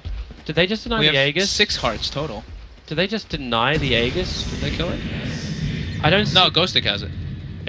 Why doesn't it... Oh, that's right. It's bugging out. What? Does it? Yeah, it bugs out. Like, look... Oh, it actually does bug out. You're right. You don't see it on the... It's not appearing. bar. Like, right now, we also don't see everything in his backpack. Actually, no, we do. We see, like, Refresher. The Dagon shows up as his 2nd item, and then the Lincoln Sphere. Oh, yeah, But that's you don't have the Aegis Immortal. I thought they fixed that, but I'm guessing once you hit 115 minutes... Oh, okay. I'm just going to throw this possibility out there. What if we have an entity bug, and the game crashes? I don't think we will. We've had a lot of Plague Wards, a lot of Treants, and there is no ability in Source 2 to reload. That's true. My game has been lagging for the past 45 minutes. Yours looks pretty clear though. Yeah, it's because most of the extra features are turned off on this one. This one's also streaming, so it's a little bit more powerful. Gotcha. But I'm just saying, like, that was a thing. I'm very proud to say I was the first one to get a very angry message from Zoid because I actually crashed a Dota 2 cluster server during alpha because there was no time limit on couriers at that point. So we just bought mass couriers, had them all die, and the server shut down. Huh. That was possible back in the day. I wonder what they're asking. Duh. Are your hands tired too? Or it might actually be, it's like, how's it feel controlling this many meepos for this long? It's like, I'm only controlling one. They're all back at base. I can't copy paste either. I still love the fact that we've gone through this entire game where Chappie's like, I'm not buying an Aghanim Scepter. I don't need another meepo. No, he doesn't want to control more. I mean, he's been sitting idle a lot of the times. I really wonder what they're asking each other. They're probably asking if they want to just go, like, next game or something. You can't drop it, right? Like, you can't drop and you can't sell the Ag. You cannot get rid of the Ags once you get So it. once he has it, he's locked to it. Is Meepo one of those heroes? I think Meepo is one of those heroes. I believe so. I know it's all the heroes that get an added ability. But Meepo might also be one of those. Yeah, Meepo cannot block his, drop his, because he gets it in. I thought so. We have Amanda style now for the Clockwork. Another? Oh no, for Clockwork, okay. Yeah, for Clockwork. He just bought it, and he's using Hook Shot. To farm, of course. That's why you need the Aghanim Scepter. You can just jump from camp to camp to camp. Okay, what's that CS at now? Alright, drum roll. 5 more. 5 more. And God. What's the highest CS Never ever in a before game? has this happened in the history of my casting. Have I seen a player crack 2,000 CS in a game. I'm gonna try to find the record of creep score at this rate because they're asking for a break, I guess. 2-minute break. Can we have a let me just take this moment to guzzle a monster. Yeah. Shout out to our sponsors. Could I have some? Thank you. E-Pulse. You can go and get one. Alright, so what do we got? All matches of all time. Let's find out. Okay. I don't know how to use this website, actually. I don't know how to use the new one. The new one is, like, everywhere. There's gonna be, like, records or something. Damn it. No, get on your Twitter. Like, Knoxville, are you watching this game right now? If you are, tweet us the information that we require. I'm figuring this out. Let me see. Professional matches. I believe in you. I have no idea what I'm doing. Alright, I'm gonna stop. I'll check my Twitter now, while we've got a moment. If anyone has the information, tweet it at Toby1Dota or FogDota. You can tell us right there. 1 hour ago, Beyond the Summer tweeted out, Vega versus Team Empire, Game 2 is currently live. We have a Chappie Meepo. I'll retweet that too. 2 hours later. Still going. XD. I don't know what to do. I really want Empire to try to like take fights and like rat Dota from the Nature's Prophet, but we've gone past that point. Yeah. We're at 120 minutes. You know, too, if Vega wins this, we still have another game in the series. Oh, I know that. If Empire cannot close this out. I don't think they can. I don't see how Empire wins this game. I don't see them killing Queen of Pain. It's just like with the Lotus Orbs, with the press the attack, even if they're trying to like chain hex people, they can just remove them all. It's just, yeah. I don't see how they do it. Because these tier 4 towers regenerate. So all the chip damage that has come out from Empire, from the Treants, and from like the, whatever, the Veno and the Illusions, the tier 4s may have actually been dead at this rate from all the chip damage that was coming out. But since they regenerate, they're full health. Yep. Yeah, we need to build a wall. Nothing but trees. I don't know. Just happy tree it out. We might see Empire just YOLO it eventually at one point because I mean I don't see how they close this game. I don't see it. Lady, dragon tonight. I can't get Wyvern out of my sight. His tag is lady for this. He loves a lady. That's actually really cool. I love the little... What do we got from... You're destroyed? Somehow, I don't think so. Go stick. So now they said go, but FN said something else. I can't. What I else? can't speak What else? Russian. We don't have the other shrines. Do we have any shrines left in the diabase? I mean, statues in the diabase. We don't. No, they're all dead. They're all dead. All right. We got gems though. Like here we go. gems sitting in base, observers and sentry wards on the ground. We're back. There's a casual Monkey King bar just sitting on the base. Yeah, they don't need it. Night Stalker finished up a Mjolnir. Night Stalker actually does not. It's happened. God's got 2,000. He doesn't have buyback. Oh, he got 2,000. God's got 2,000. Can I get some claps in chat, please? That would be great. Well done. Hit 2,000. So longest game in Dota 2 history was 200 minutes. Cloud9 versus FZ. Really? Yeah. 200 minutes. It's 3 hours. Yeah. 3 hours and 20 minutes. What heroes do they have in that game? Do you have? I think I remember there being like an Ember and some other stuff like that, and it was like the mega creeps became weaker than the regular creeps. Wait, wasn't that the Cloud9 Alliance game? No, the one that happened at WCG.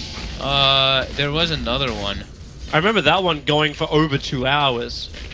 I think there was a lot. They're asking. Oh, they're asking if it's lagging. By the way, that was the 5 minutes ago. The Russian that they asked. Ah. Thank you, chat, for that. Computers similar to Fogs, able to handle this. Hey, we got a Silver Edge. Silver Edge on Spirit Breaker. Yep. So we have a 2K CSer. You know, Night Stalker only has 120 CS. Rubik has 310. OP. Rubik nerf is coming before TI, directly after the qualifiers. Rubik has 51 sentries. Wow! You know what? I'm gonna laugh my ass off if you actually have Valve tuning into this at the moment, going, you know what? Demolition Rune is actually not a bad idea. Dude, I don't know. I couldn't think of anything else. I like it. I like changing the bounty runes up. Like, you could do it so the runes would stop spawning in the river, and they'll start spawning on your side of the river. I don't know. So you'd actually get 4 action runes at a time, so you get every single possible rune up, right? Do you see Chappie on the Meepo? He's actually just like making little journeys around with all four. Everyone together, boys. They've all lost their minds. He's like, oh, bounty rune. Let's see how much the bounty rune gives. Let's see how much the bounty rune gives. Hey. Alright, here we go. Huddle. Wait. Alright, the bounty rune took 2 seconds to spawn. 290 for a bounty rune. What? It's 290 gold per bounty rune now. What? Does it continue to scale? No. Alright. Cool. Alright. So the highest CS people are saying are 2,263 by Illidan, I think someone said. So I believe Queen of Pain is going to surpass that this time. So we're probably going to break some records here. Sick. We're probably going to break a lot of records here. Well, hang on. That longest game before, like the longest game at a Valve event, I'm fairly certain was still held by AC and Draskell. At TI3? At TI3. That was the... I don't know if that one was broken during a group stage, though. I don't know about Valve. Yeah, by Valve games, I don't know. This is getting close to... I think this is pretty much at the point that it was. It was 120, right? I think that... Actually, no. I remember there was a group stage game that happened at a later TI that went longer. But the main stage event games, that was different. It's one of the people... I got that, boys. They're letting Night Stalker farm since he didn't have buyback. But now he's got it. He's 823 gold away from it. But this should pass the second... This should become the second longest game in history, apparently. They've got Maelstrom as well. So you actually... Like, you'll have the double Mjolnir effects attached... Or triple Mjolnir effects attached. So everyone's gonna go disco. And can you, please, the real you, buy 2 rapiers and put them inside your own stash? You can do this. You can do that. Alright, hang on. The Spirit Breaker upgrade is... Yeah, he bought BTs. Yeah, he bought BTs a while back. They've just been chilling. They're literally just sitting at bounty runes now and charging to break Lincolns over and over again. And that's it. But, yeah, look, they're sitting now at Ancients. Wait, can Pushka hooks the Ancients. FN body blocked the Ancients from Chappie. Correct. Destroyed. I love this, though. Check this out. Can you see him? Yeah. He's hiding. He's hiding on the other side. You'll never know he's there. He even hides on the northern part of the shrine. There's going to be one click that's going to hit the courier, and the fountain will stay alive by 50 HP, and it'll be because that courier took a bullet. He Kevin Costnered this crap. I don't know why he's got a head. Who's head of minus? It's Afterlife from earlier. All right.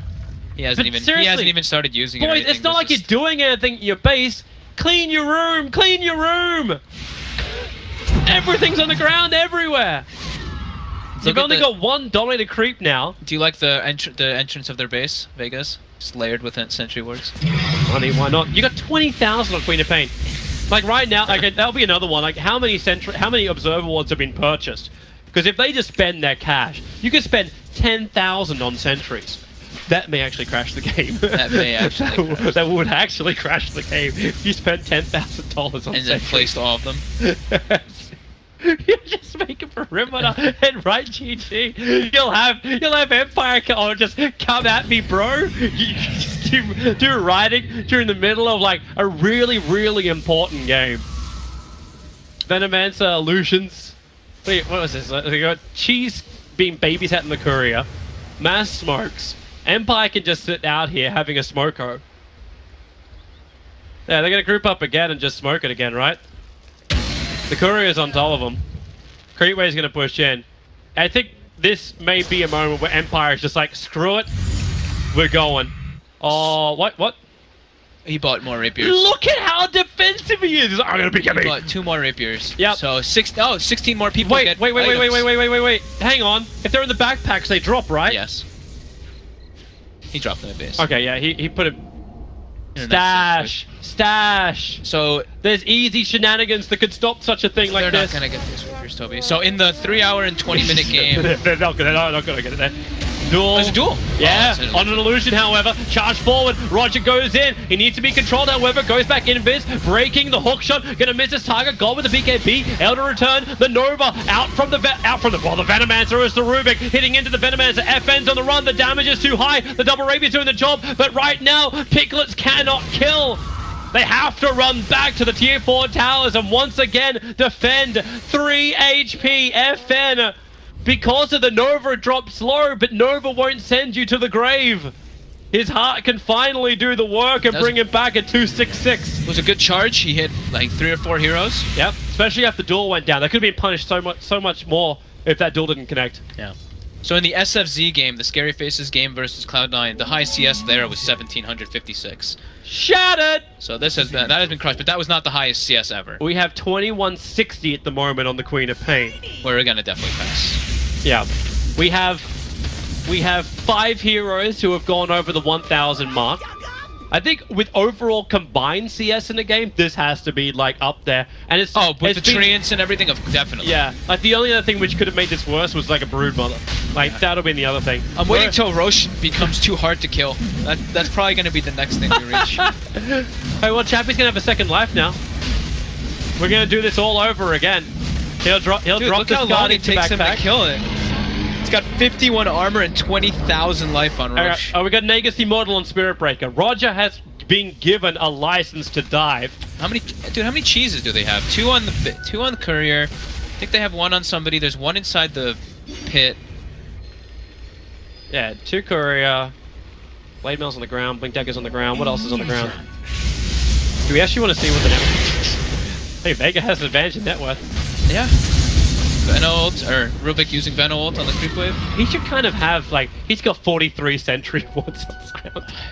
He should buy an Aghanim Scepter. Really should actually have an Aghanim Scepter. Sure. He's not even seeing heroes to steal spells from them. But if the fight does begin, he's able to steal and switch around. Yeah, I agree. But then again, if he steals duel, he'll isolate a target. That's maybe not That's great. his teammate. But if he gets the Aghanims upgrade with from Venomancer Gale, from Venomancer Nova, he's had that multiple times. Yeah, he's gotten it a couple of times. That'll be worth it. I still believe Maposhka should be walking around with an Aghanims. This doesn't There's feel a lot of right. things that could happen, Toby. For all the money, like, it's 127 minutes in, and you don't have the basic critical items. They're coming again. Night Stalker, oh, look how cool he looks. Look at this. With the Mjolnir effect? Yeah, but it's the bubble electric. It's like you should have electric eels floating around that Night Stalker. They're picking up the illusions. The tier 4 towers are still up. This is the closest Empire has been to the Dire base in a very long time. Afterlife, under the cover of Shadowblade, moves forward. The Gale is out. The duel goes out. FN did manage to get the Nova off. And he is dead for the moment, but 95 seconds. You have the Aegis Immortal on a Spirit Breaker. And that may not be enough to actually push into the base. Not with that death. So back to defense. Yep. We may actually have 2 heroes break the 2k mark at this point. Weaver is the other one. He has enough money to buy a 3rd rapier and still have buyback. He's been sitting on that Nova for a while. Yeah. So we've got double rapiers, Monkey King Bar, Hurricane Pike, more obs and sentries sitting on the ground. 1 dominated range creep. There's a boot to travel recipe just sitting on the stairwell for some reason. G could buy like 4 rapiers right now. He's got 26,000 gold, Toby. He really should buy that many rapiers. I'm just saying. Like, He can buy 3 rapiers with having buyback. Hang on, look at it. He drops aside the device. He's gonna go pick some up. Yeah, he's going. He's gonna go get some. Look at his movement speed. He's crawling. It's like, I gotta go out, boys. Cover me. The last person who did this was Weaver, who BT'd out, time-lapsed back, and used BKB for protection. So Vega are like no-risk Dota. He can actually buy 3 rapiers. I mean, they've defended Mega Creeps for like 60 minutes. If you lose because you go buy an item, that would be pretty depressing. It would be. Like, you have buyback on cooldown before the fight began because you're trying to pick up 2 rapiers. Or if you bought the rapiers and then dropped 3 rapiers for Empire. Not that that would matter. Empire, if they wanted rapiers, they actually can't buy them. Because they've been so inefficient with their money. They keep just selling items over and over. Yeah, they actually, it wouldn't help them. Brick it down, Glowstick! Meepo still hasn't eaten a Moonshard. But I mean, it doesn't really do a whole lot, but he hasn't. He's too preoccupied. 1095 crit. Miposhka though, you know, you gotta give respect. Oh, another dude. People are getting so many items. I want to be viewing. I would have maybe gotten a reward, a little prize for witnessing so many. But yeah, Miposhka, dude, this guy's still. What a support player. He's been on point. Clockwork has a rapier as well. Now he gets one too. So Spirit Breaker rapier, Clockwork rapier, double damage. So what? Now everyone has rapiers. I suppose if you don't feel like you have the damage output, you just go all in, right? And you were asking the question like, how long does it take before Empire says we go all in? I think it's getting soon to be that point. Vega still, they still can't really leave the base. Is the thing. Like, I still haven't seen Quap spend any of his money. Oh, he's still sitting at. This is not happening yet. Or 27k, huh? Yeah. Oh, they found one of the couriers. The Venom Ward's picking at it. Off with his rug. They're picking it. I don't see it though. To the side. Cogs for vision. Ghosty can't get close enough. They're gonna re-sprout. Look at it. You can't even get him. Now they can sprout. Oh, it's a rocket. There we go. Yep. Now they can hit it. Courier, move. Micro, you're not doing anything. There we go. Micro. 8. Dude, they're trying to give the viewers items. That's what's happening. That's obviously it. And we got your back. If you're looking at my camera, you may have missed a couple of rapiers. But now you got this. Ooh. Oh, refresher on Queen of Pain. Did he have one already? Wow! I don't know. I think he bought one. I'm starting to lose track of items. Yeah. He saw 2. Can you imagine the graph at the end of this game with item progression? The end graph we go to. Oh, look at his items. Oh, on the Weaver. Afterlife. Look at the Weaver. I'm not looking at the Weaver. Okay. I'm looking at Afterlife. He found the Meepo. He's the only one on the other side of the base. Okay, what's the Weaver? Weaver was prepared. He put all the rapiers in his inventory. He's got all 4 ready to go for the bots 2 play onto the Legion Commander. So now it's Afterlife. Ready. Wait for it. Wait for it. Doesn't have vision. He's got Shadowblade up in 5 seconds. Wait for it. Weaver's ready for this dual global play. He's in. No detection! Oh wait, tower! No, time lapse! Afterlife! It didn't have to be like this! Bashed. The bash will kill him off! Legion Commander will die! 130 seconds, but he's got buyback. Critical. Look at how expensive the buyback is, dude. how much did he get? 3,000 gold buyback. It's 7.5 minutes, right, on the sideline. It's in like with buyback cooldown now. Yeah. All right. This is the best opportunity Empire has had in a while. They can at least force the buyback. Space creative. All right, what's the CS? Oh, Queen of Pain passed 2,200. So Yeah. I think that's actually the broken record now, I believe. 2,300 she's at the moment. Yeah, it was 2,260, I think, for Illidan in 2014. Okay, let's get this menu up. This is the one that's going to count for the moment. Yeah, let's look at the buybacks. Buybacks for everybody. Even though a fight's not going to happen. No, we think it will, but... Wish it and open and Oh, stick it. Meepo ate a Moonshard. There we go. Yay! He finally did it. The charge coming through. They might actually find something. Right up top of Slayer. Doesn't actually bash God. He's trying to take care of the trees who are attacking the tier 4 tower. Got rid of them all. Actually clear this up so much with all of these Mjolnirs. They're trying to force the Legion buyback. Yeah, they are, but they're not trying to commit with it. Because if they commit in, then Legion buys back. They're going to be in too deep. Now FN moves forward, give for the target. Another charge coming in, and well, another charge cancelling. Plague Ward stolen by Silent. So build a wall, and we'll make Empire pay for it. They're not upgraded Plague Wards. They are not upgraded Plague Wards, but they do still carry the Poison Sting. Yes. Well, obviously, they're not made in America. They're made no.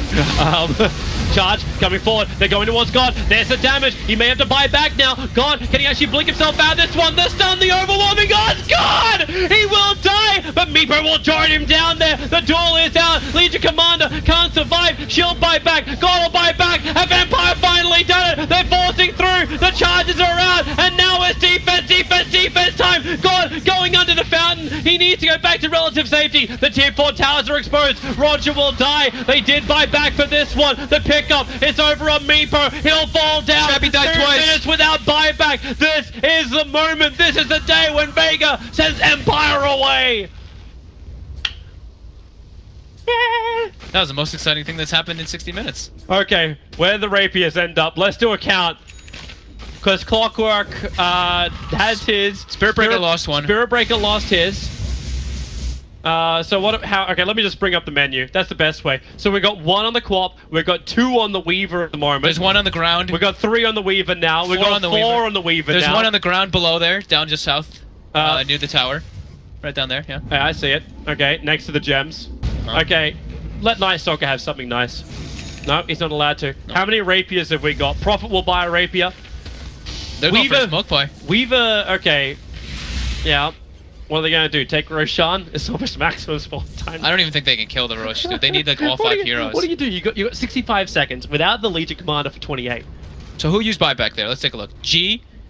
Yeah. Meepo die-backed. Night Stalker, Legion Quap, Commander die-backed. Legion, and the Meepo. Okay. So you use 3 from Vega. And G almost died twice. He dropped to like 20% HP. Yeah, he was very close to dying. Even with the heart. Still can't believe it. How much life he got back when he triggered the Satanic. Yeah. One like Scream of Pain. And just a couple auto attacks gets him to full life. Oh boy. Can you imagine if like Nature's Prophet like went into the base and just killed all those items?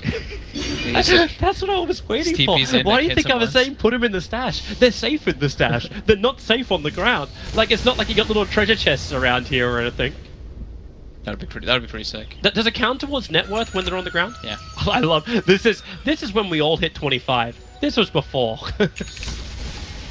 That's actually terrifying to look at. I don't want to see that again. Cop just bought another rapier. How many how many viewers have gotten like rapier items? Unfortunately, I wasn't looking at that one, so you didn't get one from either of those rapiers. Venomancer bought another one. He's actually switching out his BTs to pick up the rapier. Roshan's alive. So another Aegis the Immortal. Roche number 11. I think we're 12. So Roche has I think we're 12. 21,000 health and 60 armor. Look at this. He tanked so much damage. That dies so slow for it. For how much damage they have. yeah. Just leave it. Sell the cheese. Efficiency. I like how you keep on telling me every time I say that. I was like don't. No, there's never a reason to sell the cheese. I Never. think I found a reason. This might be a time, yeah. Shamok, time again. Empire are coming. No buyback. They're all in. No buyback on 3 heroes. They're actually This in. is when they have to fight. They're Weaver waiting. has 3 rapiers up at the moment. If they find G, they can't There's kill your him. charge forward. Oh, he jumped in so far. The pick up, the throwback is long one from the Rubik, and they duel him up. Spirit Breaker is down. No one from Empire was in a position to follow him in. He's too fast. His charge goes too quick. And the throwback distance, dude, that plus 400 land distance. It's great. It's fantastic. And what is this still doing on the ground? They don't want it, dude. We get a refresher of Weaver. Why? For the exact reason you Wait. said. Did he just buy a refresher orb, use it, and then sell it? No, it's on the ground. It is? I Okay. think there's. I don't know whose items are whose. Okay, at this point. actually, that has to be his refresher orb. I'm thinking because his BKB's off cooldown. I think. Did he use it for that I kill? don't know. I don't. Maybe he just Maybe he BKB didn't. got the kill, then went used refresher just to have BKB in case they went Oh. again. I don't know. Yeah, I don't know. About that. Being super safe. All right, 138 minutes now passing. As Vega pull the line here in their natural environment. They will allow Team Empire no quarter, no way to win the game. Resistance is futile. What's our dual damage? 236. He'd have like. If If he got he- the plus 40, he'd probably be around. He's gotten. I want to say. What, 3 rapiers? If he had the plus 40? He'd probably be around. Oh, look, another game just ended on the other stream. That's Now- that's the okay. 3rd game that we've seen ended. Don't ruin. You can't spoil. Don't spoil for people. It doesn't matter, we got a 5-minute delay. Oh. We're both live, remember? So, Mouse Sports have just advanced themselves through. They will actually be the first team in the European qualifier, I believe, to reach the winners bracket final. That's surprising. To reach the grand final. It is. It actually is. That's a decent game. But don't worry, because there'll be no other games going on just yet. Actually, America starts pretty soon. They may just pump us through on the main stream as well. We're up to 15,000 people now watching us. Really? Yeah. All right. 4-man smoke, looking for the opportunity. They're drawing a line to go in through the bottom lane. They don't kill the courier, which is bringing an extra scythe. Rubik will now have that. He does not have buyback. He's short by 1,300 gold. So, Rubik, be careful. BT's for the Night Stalker. He also does not have buyback. He used it previously. And here comes Empire. Hawkshot in. They find their target. It's Maposhka, but the damage will it be enough? They push up the hexed up target. Queen of Pain will live. The Sonic Wave combining with Satanic. Afterlife will fall. No buyback for him. Nature's Prophet committed. He just gets wrecked. The damage output, but buyout. This is the time. Rapiers are everywhere. Aegis Immortal will trigger. This time it was over on the Meepo. There's 3 heroes down. They're about to make it 4. Weaver running around. Empire The done it? rapier damage. Maybe Empire. Have they finally done it? 140 minutes in. They keep on battling. The real you comes out. He's hexed up. He'll die. The buyback is real. He'll pick up all the items. Rapiers galore on the deck. He hasn't got enough of them. Oh my God, they're However, doing it. They're actually bringing down the They've done it. towers. The fortress is... The game is over. 140 minutes and 32 fucking seconds. Team Empire have beaten Vega Squadron 2-0 in the series to take the grand final slot tomorrow. Oh my to play God. a best of 5 to Vega reach just, TI7. Vega just held Megas for 80 minutes and lost.